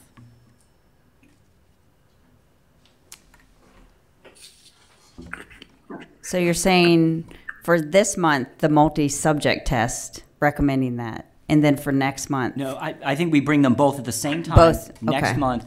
Okay. And I'd like to One call for the policy removal of Okay. that additional multi-subject test, the change to the CKT. I don't know if I'm saying it properly. Essentially, what I would like to see happen is we have a policy that says elementary licensure exams consist of the Foundations of Reading test from Pearson and the CKT test from. And take that I'd multi. like to make that recommendation as well. Here. Agreed. And TPA remains as is, yep. Okay. So I just want to clarify that the elementary the elementary policy also includes ECGC, Exceptional Children General Curriculum. Special education. Special education, yes. Yes. And so we would also for ECGC make those two tests plus the praxis for the special ed credential. That's the way we'll bring. I just wanted to clarify. Correct. Yes. Okay, we have a motion on the floor. Do we have a second for that? Second, hey, I'll do my best to repeat the motion. I think we are tabling our vote on the recommendation of the math and the testing subcommittees to adopt the CKT. We're tabling that until next month, and we have asked staff to add to the policy that we will vote on to recommend to the state board the removal of the general curriculum pieces, praxis. Is that correct? That's not actually stated in the form of a motion, Well, but if it's it's on the agenda, does it need to formally be tabled? probably. Does it need to be formally tabled, Eric? The way I'm hearing the motion is to direct staff to come forward with language for you next month, consistent with what. So we're good with the motion as it stands. Okay. So we do have a motion and a second on that. I will open it back up for further discussion before we vote. I would just say, from the field, I would like consideration to be given in that discussion for next month that we still not include the reading foundations and the math test as a precursor to licensure. If that needs to be given at the IHE level and EPP level, so be it, as before they stamp the transcripts or whatever, but there's no evidence to suggest that that makes those teachers more of an effective teacher in the classroom. Well, So actually, Linda, there is a lot of evidence about the reading exam out of Massachusetts that it was that the way that state actually changed literacy learning, basically. That test forced EPPs, any EPP, not just higher ed, any EPP, to really attend to the science of reading in their teaching, which in turn better prepared teachers, which in turn increased achievement. Now, I'm going to have to dig up those studies, but I actually have a phone conversation on Monday afternoon with the Massachusetts people, because they also have a lot of information on how to prepare teachers for that exam, but there's a lot of evidence. In fact, maybe some DPI people know it, because this is one of the reasons DPI adopted the Massachusetts test, is because of the strong correlation between that test and candidate performance and pupil achievement. okay, thank you, Ellen. I will look for that data between now and the next PEPSIC meeting. Well, we'll look together and share. Okay, thank you. Because it really is out there, and I guess I think I'm really afraid about literacy, and I think if we dropped that particular test, it's right now, it's the one thing we've got that's helping people attend to the science of literacy in their teacher preparation. And I think we would be taking a giant step backwards if we got rid of that. But is it not possible for that to be something that's an IHE requirement, but that does not? Yes, it absolutely could be and would be, and actually is in my institution. But what I'm afraid of is then lots of candidates would say, oh, I don't have to learn all that stuff if I attend this for-profit teacher prep program. I want anybody coming out of any teacher prep program to know this content. I'm going to fight for that. Ellen, if I can add to what you just said, I think we need to be careful. It isn't just for-profit vendors. There are other organizations in the state of North Carolina that are in essence EPPs. RTI, for example, has been involved in that, and there's a potential proposal out of some districts to propose where they would be the EPP. I just want to make sure we're clear, that I'm clear in my own mind. They have to play by the same guidelines and structures that a higher ed-based EPP would have to play by, including this conversation. Well, I think what Linda was saying, though, is if it's our requirement, like as an institute of higher ed, we say in order to get your degree, not so much licensure, you've got to have passed this test. Linda, you can interrupt me if I'm wrong about this, but Glenda, I keep saying Linda, I'm so sorry. It's okay. If I'm misrepresenting you, tell me, but what I don't want is for institutes for higher ed to have a higher standard around reading, okay, preparation of reading teachers, than non-Institute of Higher Education EPPs. Understood. Okay, and I apologize, I kept saying Linda, I have That's somebody okay. else in All my right, head. Dr. Tomberlin would like to add a comment or two. Well, this is just another point of clarity. I want to make sure the commission understands that any policy we bring related to the changing of a licensure exam, we would feel needs to be effective July 1st, 2019, because of the new inequities it would create among current license holders. And so we would want a definite new fiscal year start date to that policy. And we didn't say that explicitly, but I wanted to make that clear. So, and in case you wanted something different, we'd have to have that discussion. So to Tom's point there, though, that will be consideration that we'll have to talk about, because we're going to run into the same issue when this whole permit to teach that we were able to emergency kind of grant in for those folks that couldn't pass the test. We're going to be right back in that. And are these teachers going to be expected to pass the new math test, or are they going to be given the option between, you know, if we keep all these tests on the table, are we going to be right back in the same place next year before the state board with a dilemma of, you know what, we're cutting loose all these teachers because they still can't pass a test, but they've proven to be effective in the classroom. And we, as educators, our principals are trained on being able to assess what's effective in the classroom.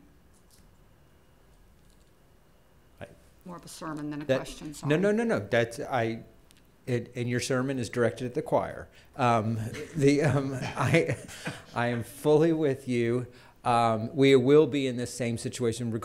I'm fairly confident, regardless of the test, we are going to be in the same situation.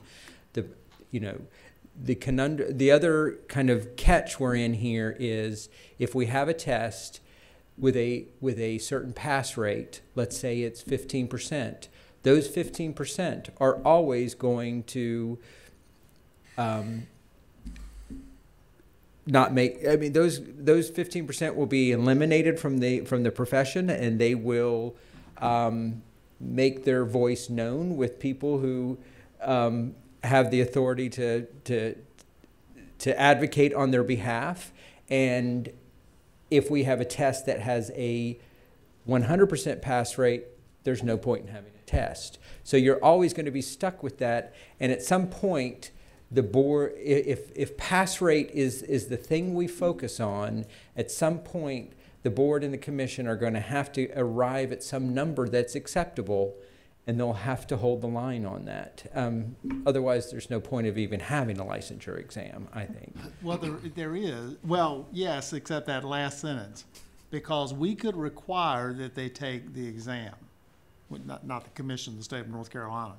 We do not have to require that there's something called a cut score. That's right. And then districts can determine on the basis of the score, do we want to hire them or not? That's exactly. Versus you're not allowed to be a teacher if you don't hit a certain score. And to me, that way would solve the problem. Take the cut score condition off.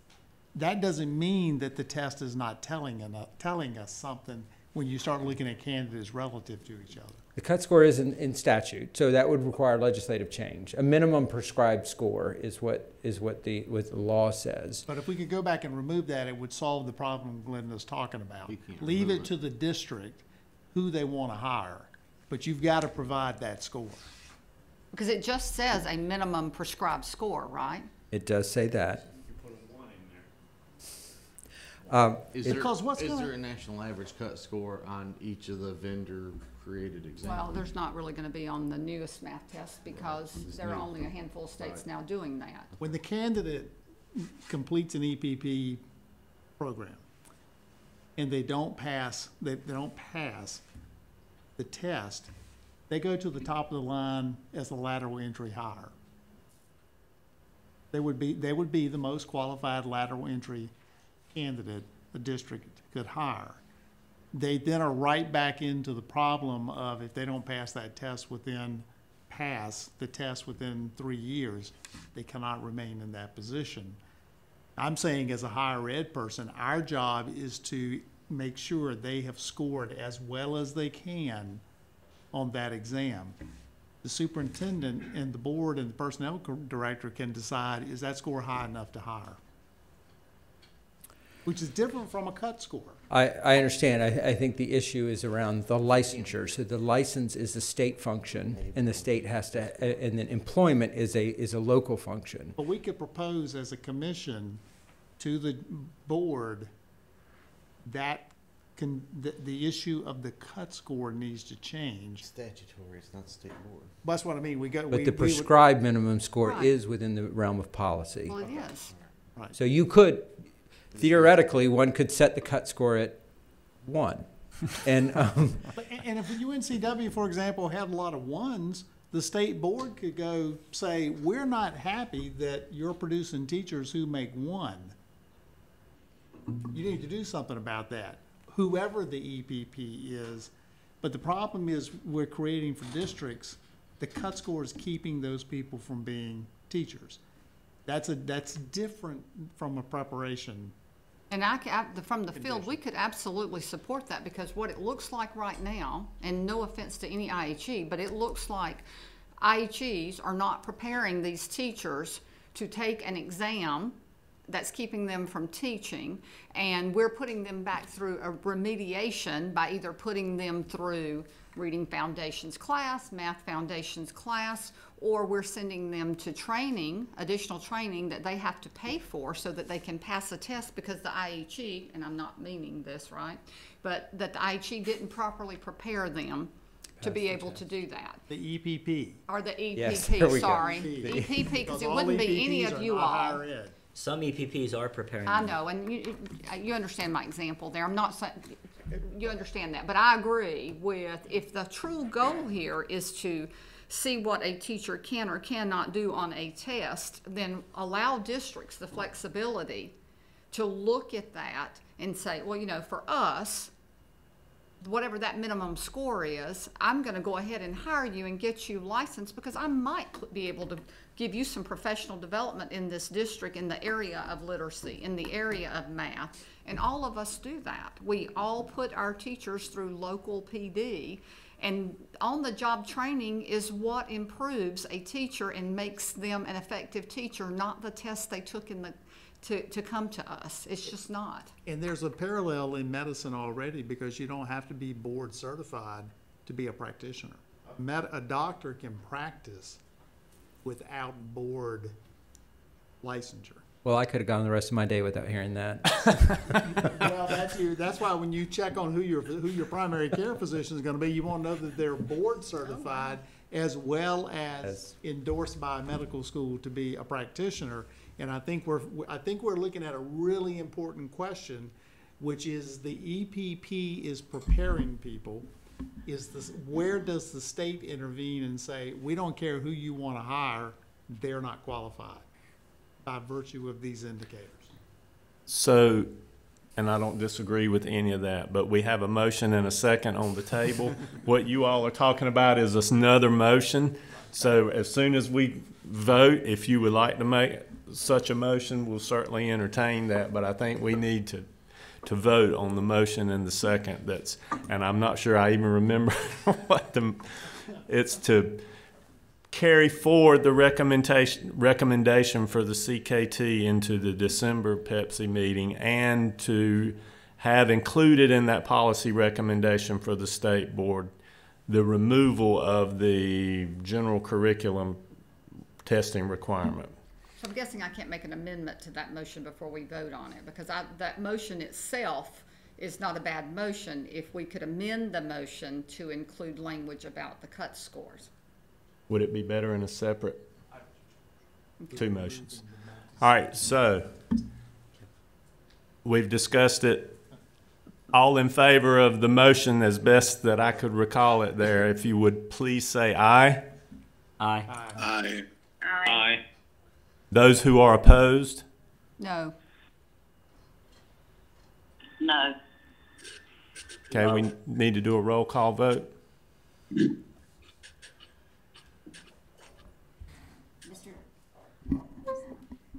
Mr. Childers? Yes. Dr. Dempsey? I voted aye. Thank you. Dr. Dempsey? Dr. Fleming? Aye. Mr. McKinney? Aye. Dr. Graham? Aye. Ms. Hyatt? Aye. Mrs. Jones? No. Mr. Lakis? Aye. Dr. Locklear? No. Dr. Marr? Aye. Dr. Weddington? Aye. Dr. Wood? Dr. Miller? Aye. That's everyone. Ellen? Oh, Dr. McIntyre. McIntyre. Sorry about that. Aye. Okay, so that motion has passed. Now, would you like the floor? Well, I think it's an important question about, does the commission want to make a recommendation on issues of cut score? Because what you're saying is, if they don't meet us, if they don't provide a certain score on the test, the district is then not able to hire them. You want to remove that condition and leave it up to the district. Absolutely. Not a cut score. Is what you're asking. Absolutely. Can you phrase put that that in the in the form of a motion? motion? Well, I make a motion that I'm gonna put an if. So I make a motion if we move forward with the Reading Foundations test and the math test that was proposed in the last motion, and with the removal of the multi-subject test, that this commission addressed the issue of eliminating the cut score, not eliminating, but of having a cut score that gives LEAs flexibility in hiring or recommending for licensure. That was horrible, and I'm sorry, but somebody else may be able to articulate that better.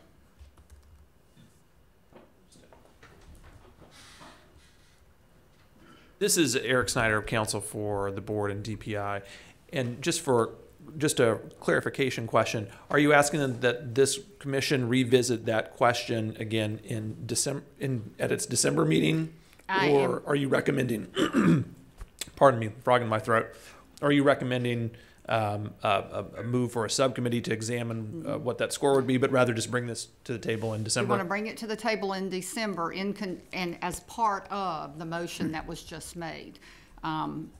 We're not fixing a problem that we have in the state right now with the new motion that's just been approved. We're not fixing that. We're going to end up in the same place that we've been in if we don't do something about the score. If we're going to keep tests, right? If we're going to say that we've got to have these 2 prescribed tests before teachers can get licensure in the state of North Carolina, we're going to be right back in the same boat that we're in this year with not having enough teachers.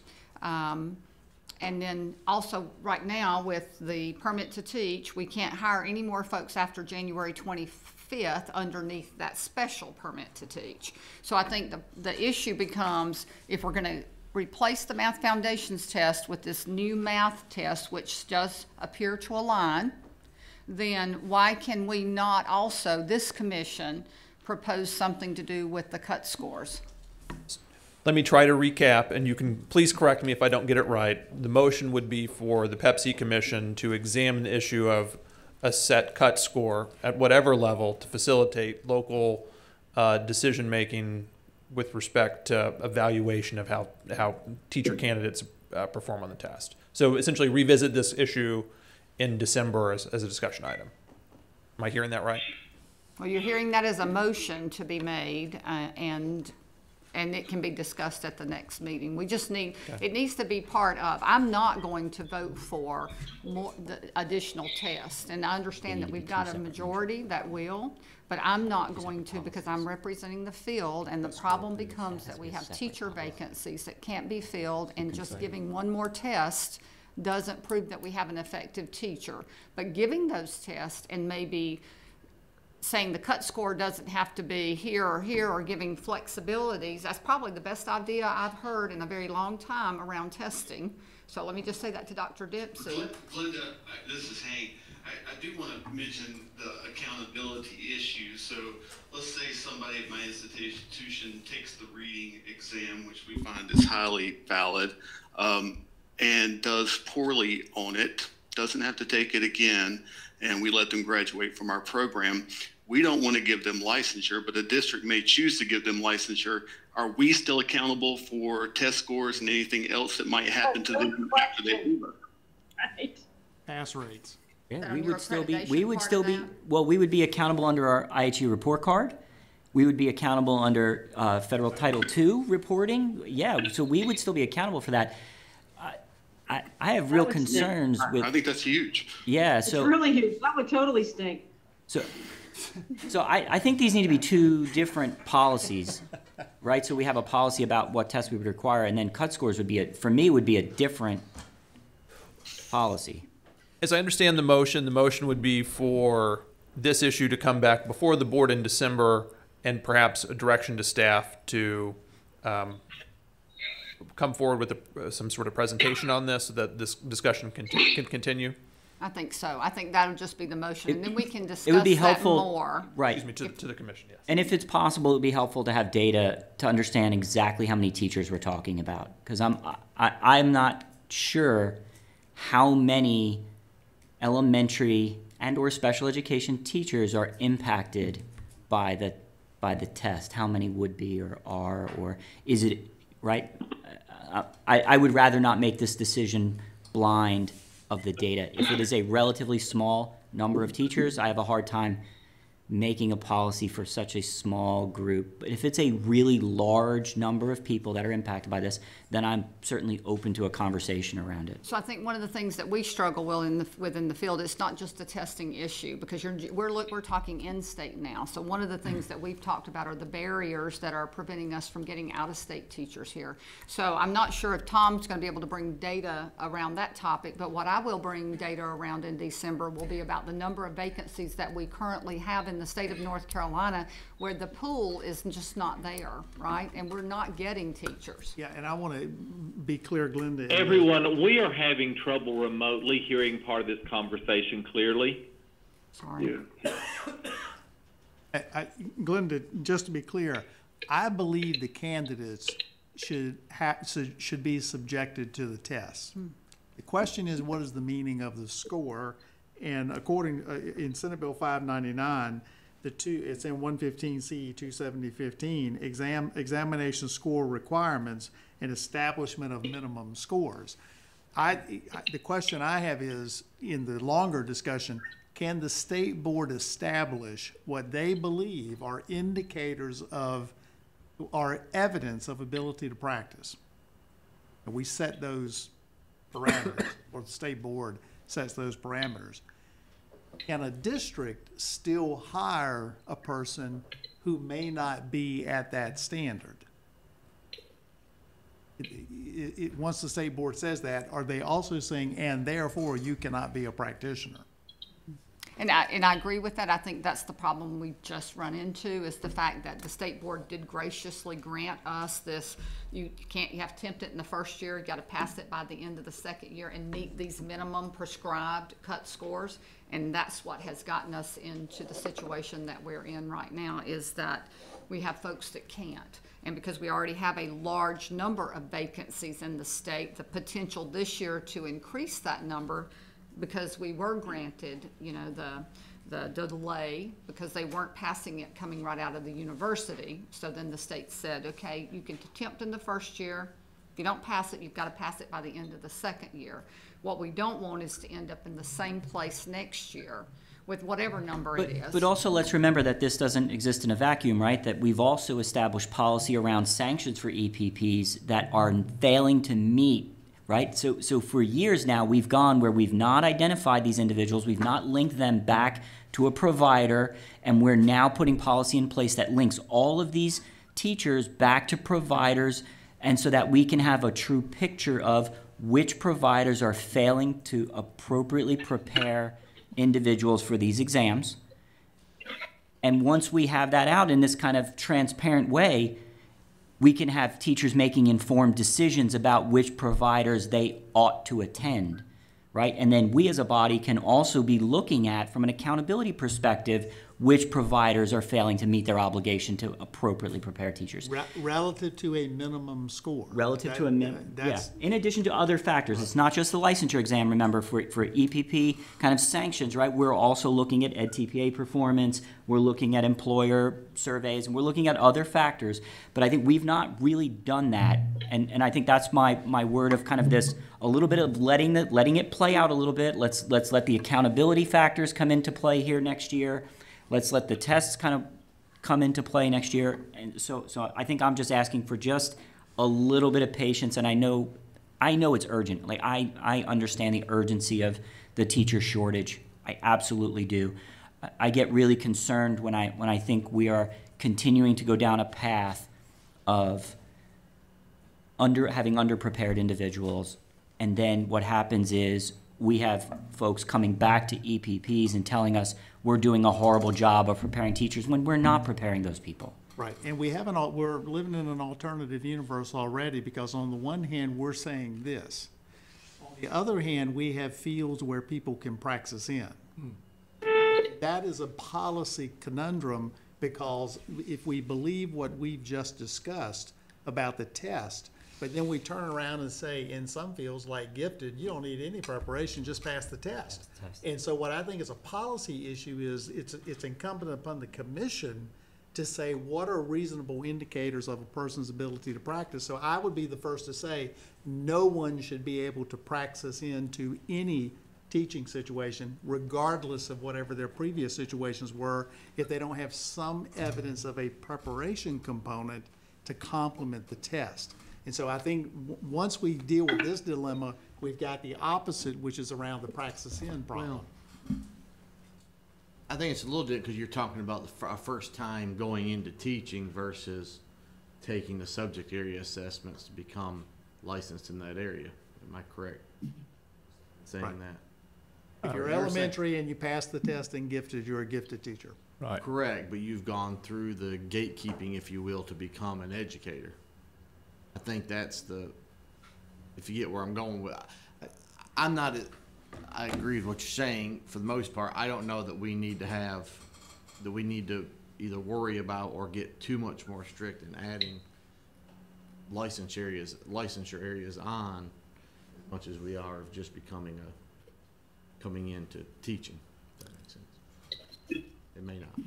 Yeah, I understand what you're saying, but I think we need to move. So if you're ready to make a motion or Well, I just make a motion that we discuss at the December 13th meeting, that we discuss whether or not the minimum score, that there needs to be a set minimum score on any licensure exams that are given. Maybe that's the way we need to approach that. Because I'm not disagreeing with the fact that somehow folks need to measure. But the reality is, when you all get sanctioned because you're a teacher, you've not, or get accused of not preparing your folks, I've got a substitute in the classroom. I'm filling it with a substitute. So the motion that Eric made, I will go with. I'll go with Eric's we don't motion. really, for an agenda item, doesn't need to be a motion. A motion. So we'll just ask everyone to be prepared to have that discussion in December. And so with that, we'll move right into our final presentation. That will be Dr. Tomberlin, and we will be discussing a potential pilot program in licensure. Good morning. So a couple of weeks ago, the Western RESA contacted DPI about the possibility of developing a pilot program for licensure, and given that all licensure issues must come through the commission, we thought we would bring this to you and get your feedback on it and see about moving the potential of moving this forward to the State Board of Education. So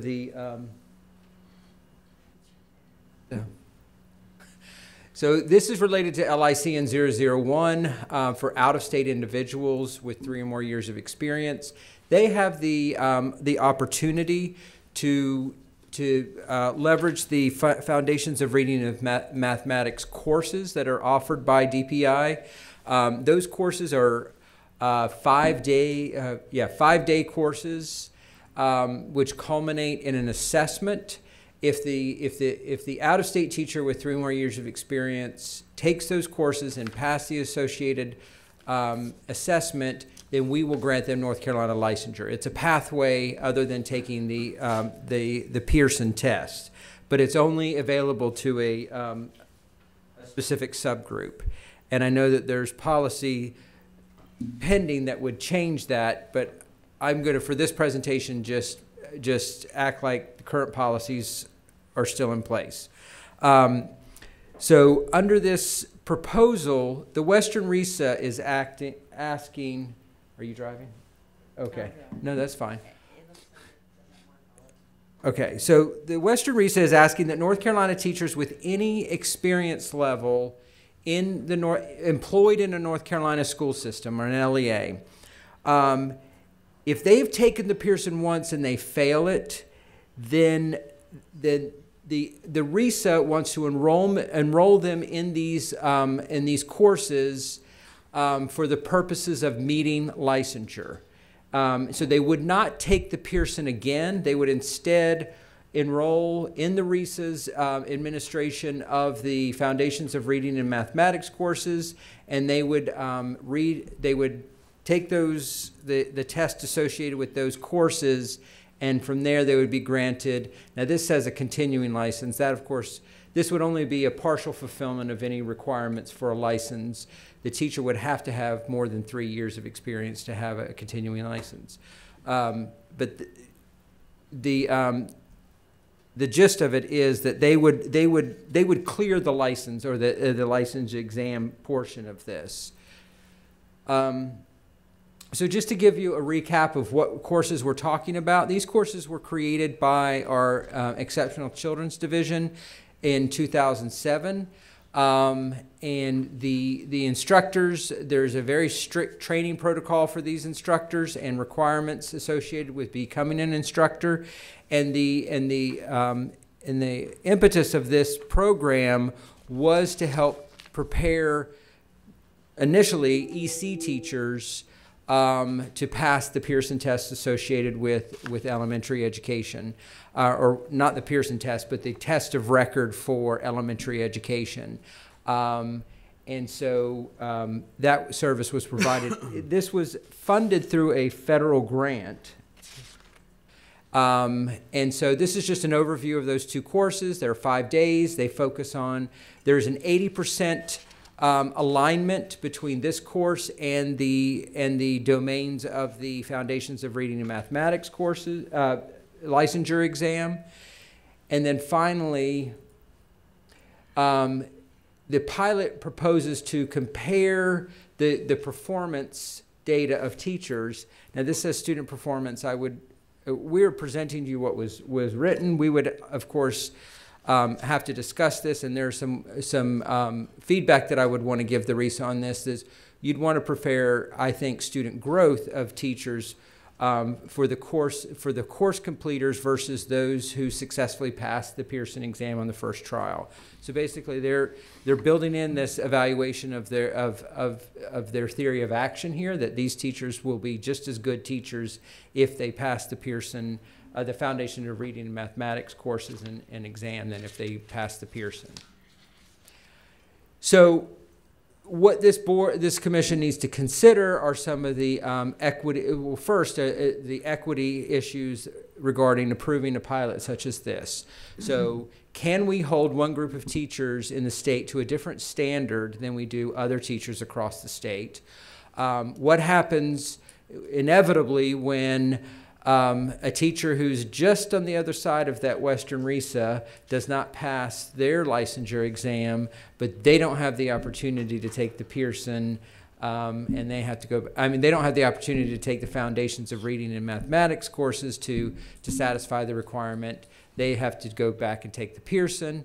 And is there equitable access in this RESA? And so this is the Western RESA. It's a very large RESA geographically, and so the concern is will counties like and systems like Cherokee, Graham, and Clay get equitable access to those services that are presumably going to be located in Buncombe County in the Asheville area? And so I don't know if any of you've been out in that way, but that's a 2.5-hour drive from Cherokee across some pretty treacherous roads into Asheville. So we're concerned about the equitable access that the RESA can reasonably create.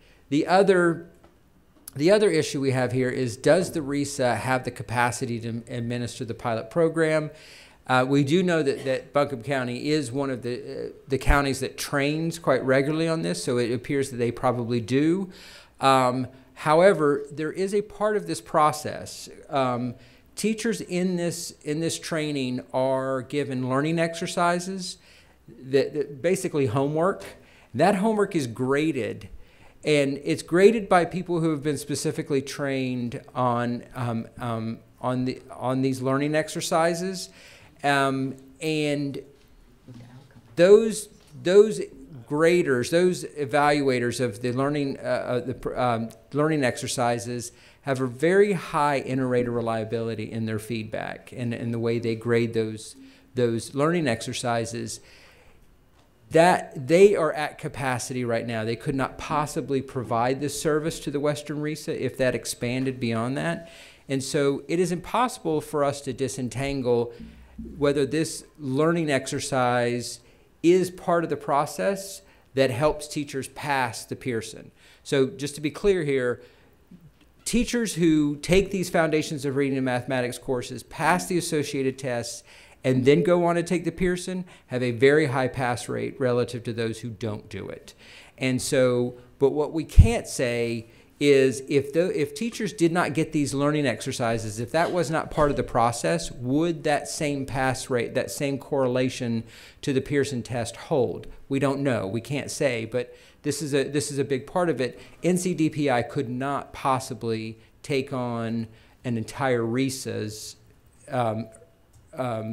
teachers, beginning teachers to do this. And one more thing, let me just throw this out here before we go on. Courses, take questions. Courses are part of a federal grant. So this is a federal grant. It has very strict parameters around how they have to report out their impact and their effectiveness. Would the RESA coming into this, we would need to be very careful about working with the EC department and the grant program officers to make sure that whatever we're doing here does not violate the terms of the grant, because this is a resource that we would not want to go away from the state. Well, and your question about correlation to Pearson, one of the questions I have is, how is this correlated to their practice? Oh, I'm sorry. The question is, how is doing this correlated to Pearson is not nearly as important as it correlates to their practice. I mean, I'm concerned that 2 5-day courses, I mean, that alone suggests problems. But to what extent do we know how they're taking what they're learning in these 2 courses and it's integrated in their teacher practice? Well, I would agree with you that is a different question. So the question that was at hand was, is this an effective, so what the state was looking at, is this an effective intervention to help teachers who can't pass those tests pass those tests? So I agree, your question is a better question, but that wasn't what led the state to seek this grant from the federal government.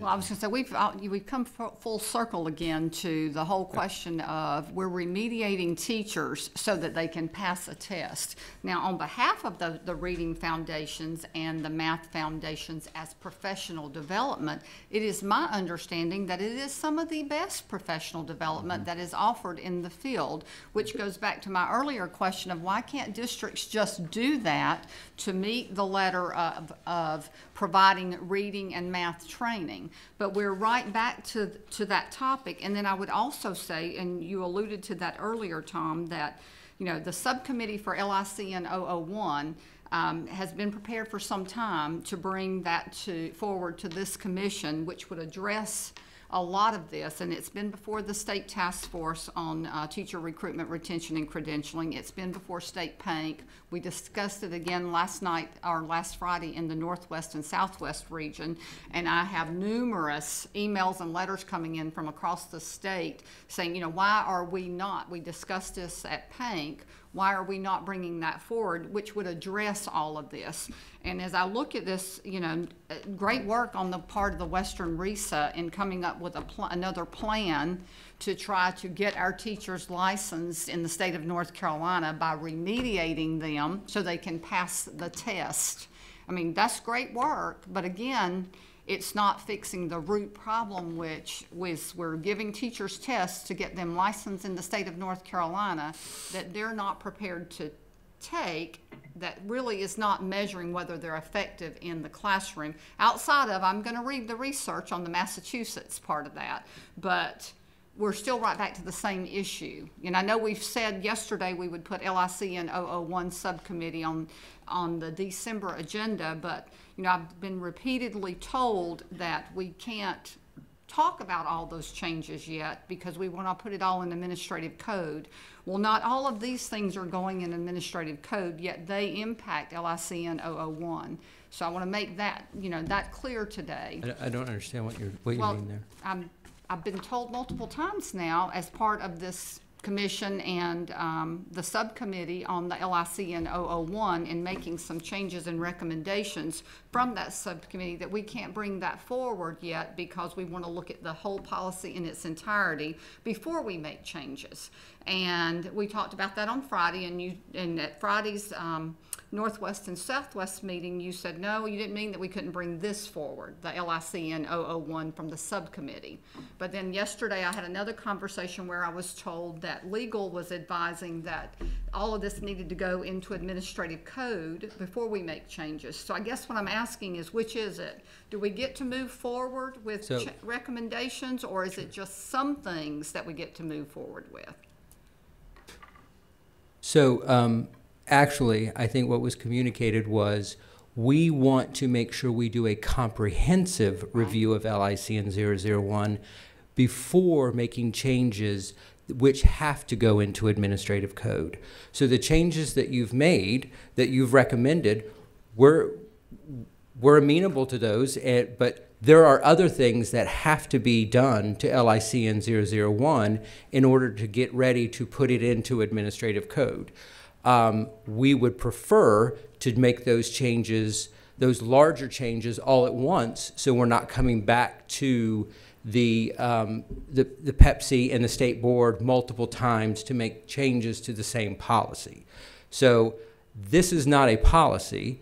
This is a RESA making a request to do something that would need your approval. Yeah. So it's not a policy change. So I'm not really sure where the connection between those two things comes from. Well, I think I made the connection at the very beginning when you said that we're going to act as if with this proposal from the Western RESA that you said, I know that the subcommittee, LICN 001, has some other changes that would come forward that might impact this, but we're going to right now pretend like that's not been, because it hasn't been brought forward, correct? That is correct. And I understand that we want to do a comprehensive overall, but the emergency and the immediate need that we have from the field is we can't continue to put it off and make sure it's a comprehensive overhaul of the policy before we move forward. You know, if we can bring school psychologist in, which is an LICN 001, if we can bring school counselor in, if we can bring in the residency to replace lateral entry, we ought to be able to. I guess what I'm saying in that, Tom, is that Western RESA may not have to propose this type of plan. That is absolutely possible. If we were able to move forward with LICN 001 recommended changes before a comprehensive. Does that make sense? I absolutely do not disagree with that. I think that what I'm saying is I'm presenting what they're proposing. Right. right now as if everything exists right now because that's how they wrote it. I didn't want to change their pilot recommendation to fit what we thought was going to happen with policy. So I presented it as, here's what it is, here's what they wrote, because this is how they see the policy landscape. We, of course, probably have a very different view of how that policy landscape is going to change in the next couple of months. So getting the idea of what they're trying to do on its face, is this something that the commission could support moving forward, understanding how we would have to change things depending on how policy LICN 001 changes in the next month or two, or on the surface, does it seem like we couldn't possibly recommend this because of these issues? So it conflicts with the EPP requirements. So why wouldn't the Western RISA not create an LATP in the same way that the Central Carolina RISA did? This to me appears to then be a preparation program. Who is going to own these completers? If the RISA is going to own them, they need to be an approved provider. There is a pathway for them to do that. This isn't that pathway. And I would be open to the RISA coming to us with a pathway. In the same way that Central Carolina RISA has a pathway, I would be open to them having a pathway. And I think that's feedback that we can give the RISA, yes. And this is not a pathway as currently constructed. The piece that I think I would add is if we felt like it was good enough to implement in that RISA, we would need to do it statewide to make it fair for everyone. So I think that this piece has potential to be part of the conversation of the LICN 001 overhaul, but I don't think we need to do anything until that has happened. Now, one thing I want to clarify with Mrs. Jones is in the LICN 001, maybe I missed it, but my thought was that the recommendation coming from that from PANC was that the 3-year requirement be dropped for out-of-state teachers, and that we no longer make them present a test from a different from the same state from which they completed. So, but this, I don't think that there's language in that removes the requirement to take Pearson from a North Carolina prepared teacher. Right. No, you're exactly right. Okay. So the recommendation coming forward deals with out of state. Right. You're exactly right, Tom. Not with the in-state programs. Okay. Right? Because they're different approval routes for in-state as opposed to what's going on out of state. Right. So I want to clarify that the RISA is asking here, regardless of the preparation, in-state or out-of-state, if they fail that test, then they can pick them up and use the Foundations of Reading and Mathematics courses to satisfy the licensure requirement. If they're going to be a provider. Okay. I mean, that, well, I would... I don't know how we do this, but I want every teacher attached to a provider. I want to stop this conversation about how bad teacher prep is in this state when we don't actually have data, right, to support that. Really. I want every teacher attached to a provider so we can adequately and accurately say these providers are underperforming, these providers are doing a good job. And this doesn't do that. And the provider here is technically DPI, because that's where the courses sit. Well, yeah. I'm not accusing you of something. I'm just no. But I'm just contemplating. The LEA would be as well if the LEA was right. You know, and I don't know how if LEAs are going to help determine if NC State or Wilmington or any other school is worthy of having a teacher ed program, teacher prep program. I don't know it'll be independent for us to rate ourselves, but with that said, I do agree that teachers take a hodgepodge of courses based on availability. I agree with and one of these models exists, right? I mean, we have a program in the state. We have a program in the state where a group of LEAs are a provider. So the model exists for another RISA or LEA that's large enough to do it on their own to do that. But people have to, you have to take ownership of those folks. And if I can make one point on the Western Reese's proposal there, I do agree with Dr. Miller with the equity of statewide or even within that region because of the terrain there. But I do think we have to be transparent enough to admit the fact that yes, it may be a remedial. You know, we give kids SAT and ACT prep not because it's going to do them wonderful things in their life, because we need them to score well enough on those assessments. Praxis ETS sells test prep materials for the test, not because it's going to make them a better teacher. So I think there is a bit of go what Dr. Dempsey was saying earlier. I think in this situation, I think it's okay to admit why that's being done. Now, if new policy comes into play, that changes the landscape a bit. But I'll be the first one to admit I want our teachers that come in to pass the assessment so we can keep them as teachers. Correlating that same way of students in their assessments as well. So I just think I'll be transparent and say, yeah, I want our teachers pass tests.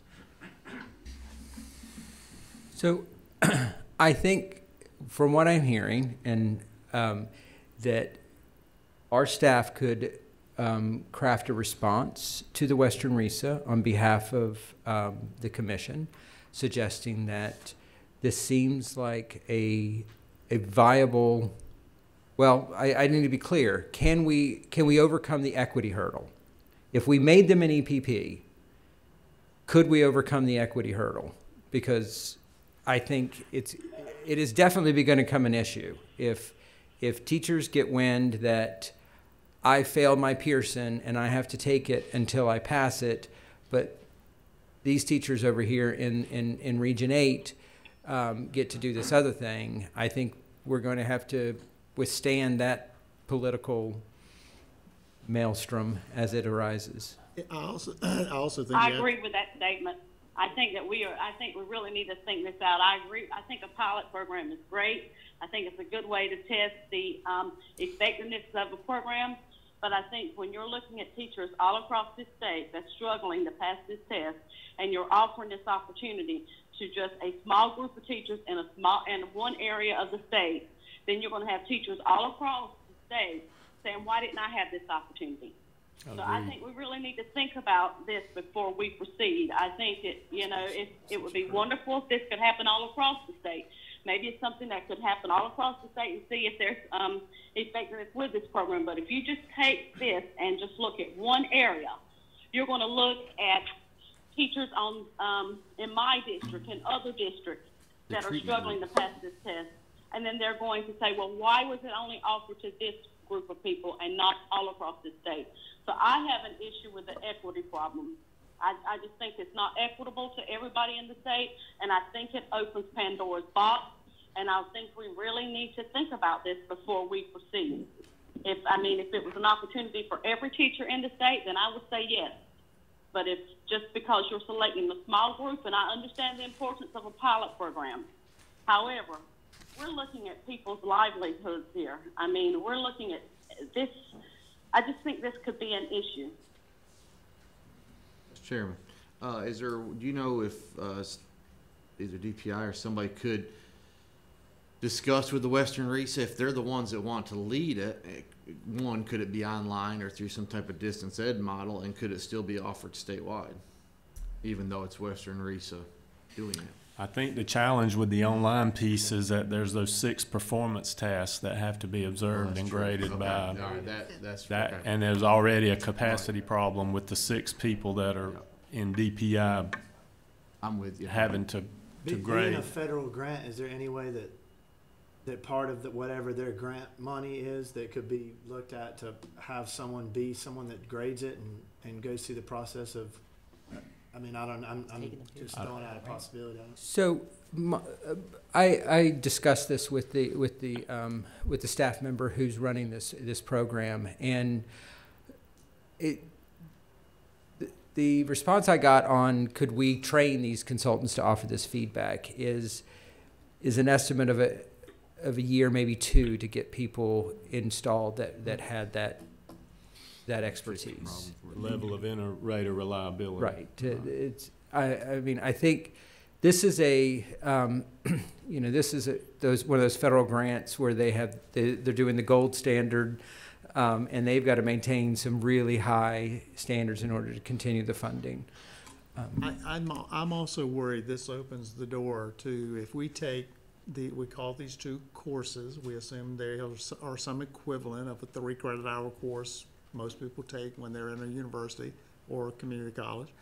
And this is educator preparation. The signal it sends is, if we go back to one of the previous presentations, those 24 hours, credit hours they take through lateral entry, that's 8 5-day experiences. So right after you finish your bachelor's degree, go to this entity. You're going to spend 8 weeks taking one course, each 5-day component. Does anybody believe that that is educator preparation? It's taking this and expecting. So to be clear, these folks have gone through educator. Well, these could be lateral entry folks. They could be lateral entry Yeah. teachers who've not done any educator preparation. My concern In some cases, they would have been prepared, but you're right. In some cases, they would not. We're reducing the elements of educator preparation to 5-day chunks. So just to be clear, this would satisfy the testing requirement. The coursework requirement would not be satisfied by this. That is not a part of the proposal. So, and those are two separate, I mean, we don't fully license people just because they pass a test. They have to have appropriate coursework as well. I would just go back to it conflicts with existing policy that we have in place. So if it pleases the commission, we would be happy to draft a response to the Western RESA on your behalf and invite them to respond to that feedback in order to move forward, if that's what they choose to do. And we will certainly disseminate that feedback to all commission members before we send it to the Western RESA for approval. Thank you. Yeah. All right. Thank you, commission members, advisors, and staff, for your preparation for today's discussions. I remind commission members that our next standing meeting will be held in this room on Thursday, December 13th from 9 to 12. We've now completed our meeting, and unless there's additional business at this time, I would ask for a motion to adjourn. So moved. Have a motion. Do we have a second? Second. Somebody. Was that Connie? Was that you? Yes. Okay, thank you. So we do have Dr. Dempsey made a motion. We'll say that Dr. Locklear was the second. Is there any further discussion? Hearing none, all in favor of adjournment, please say aye. Aye. Aye. We are adjourned. Thank you.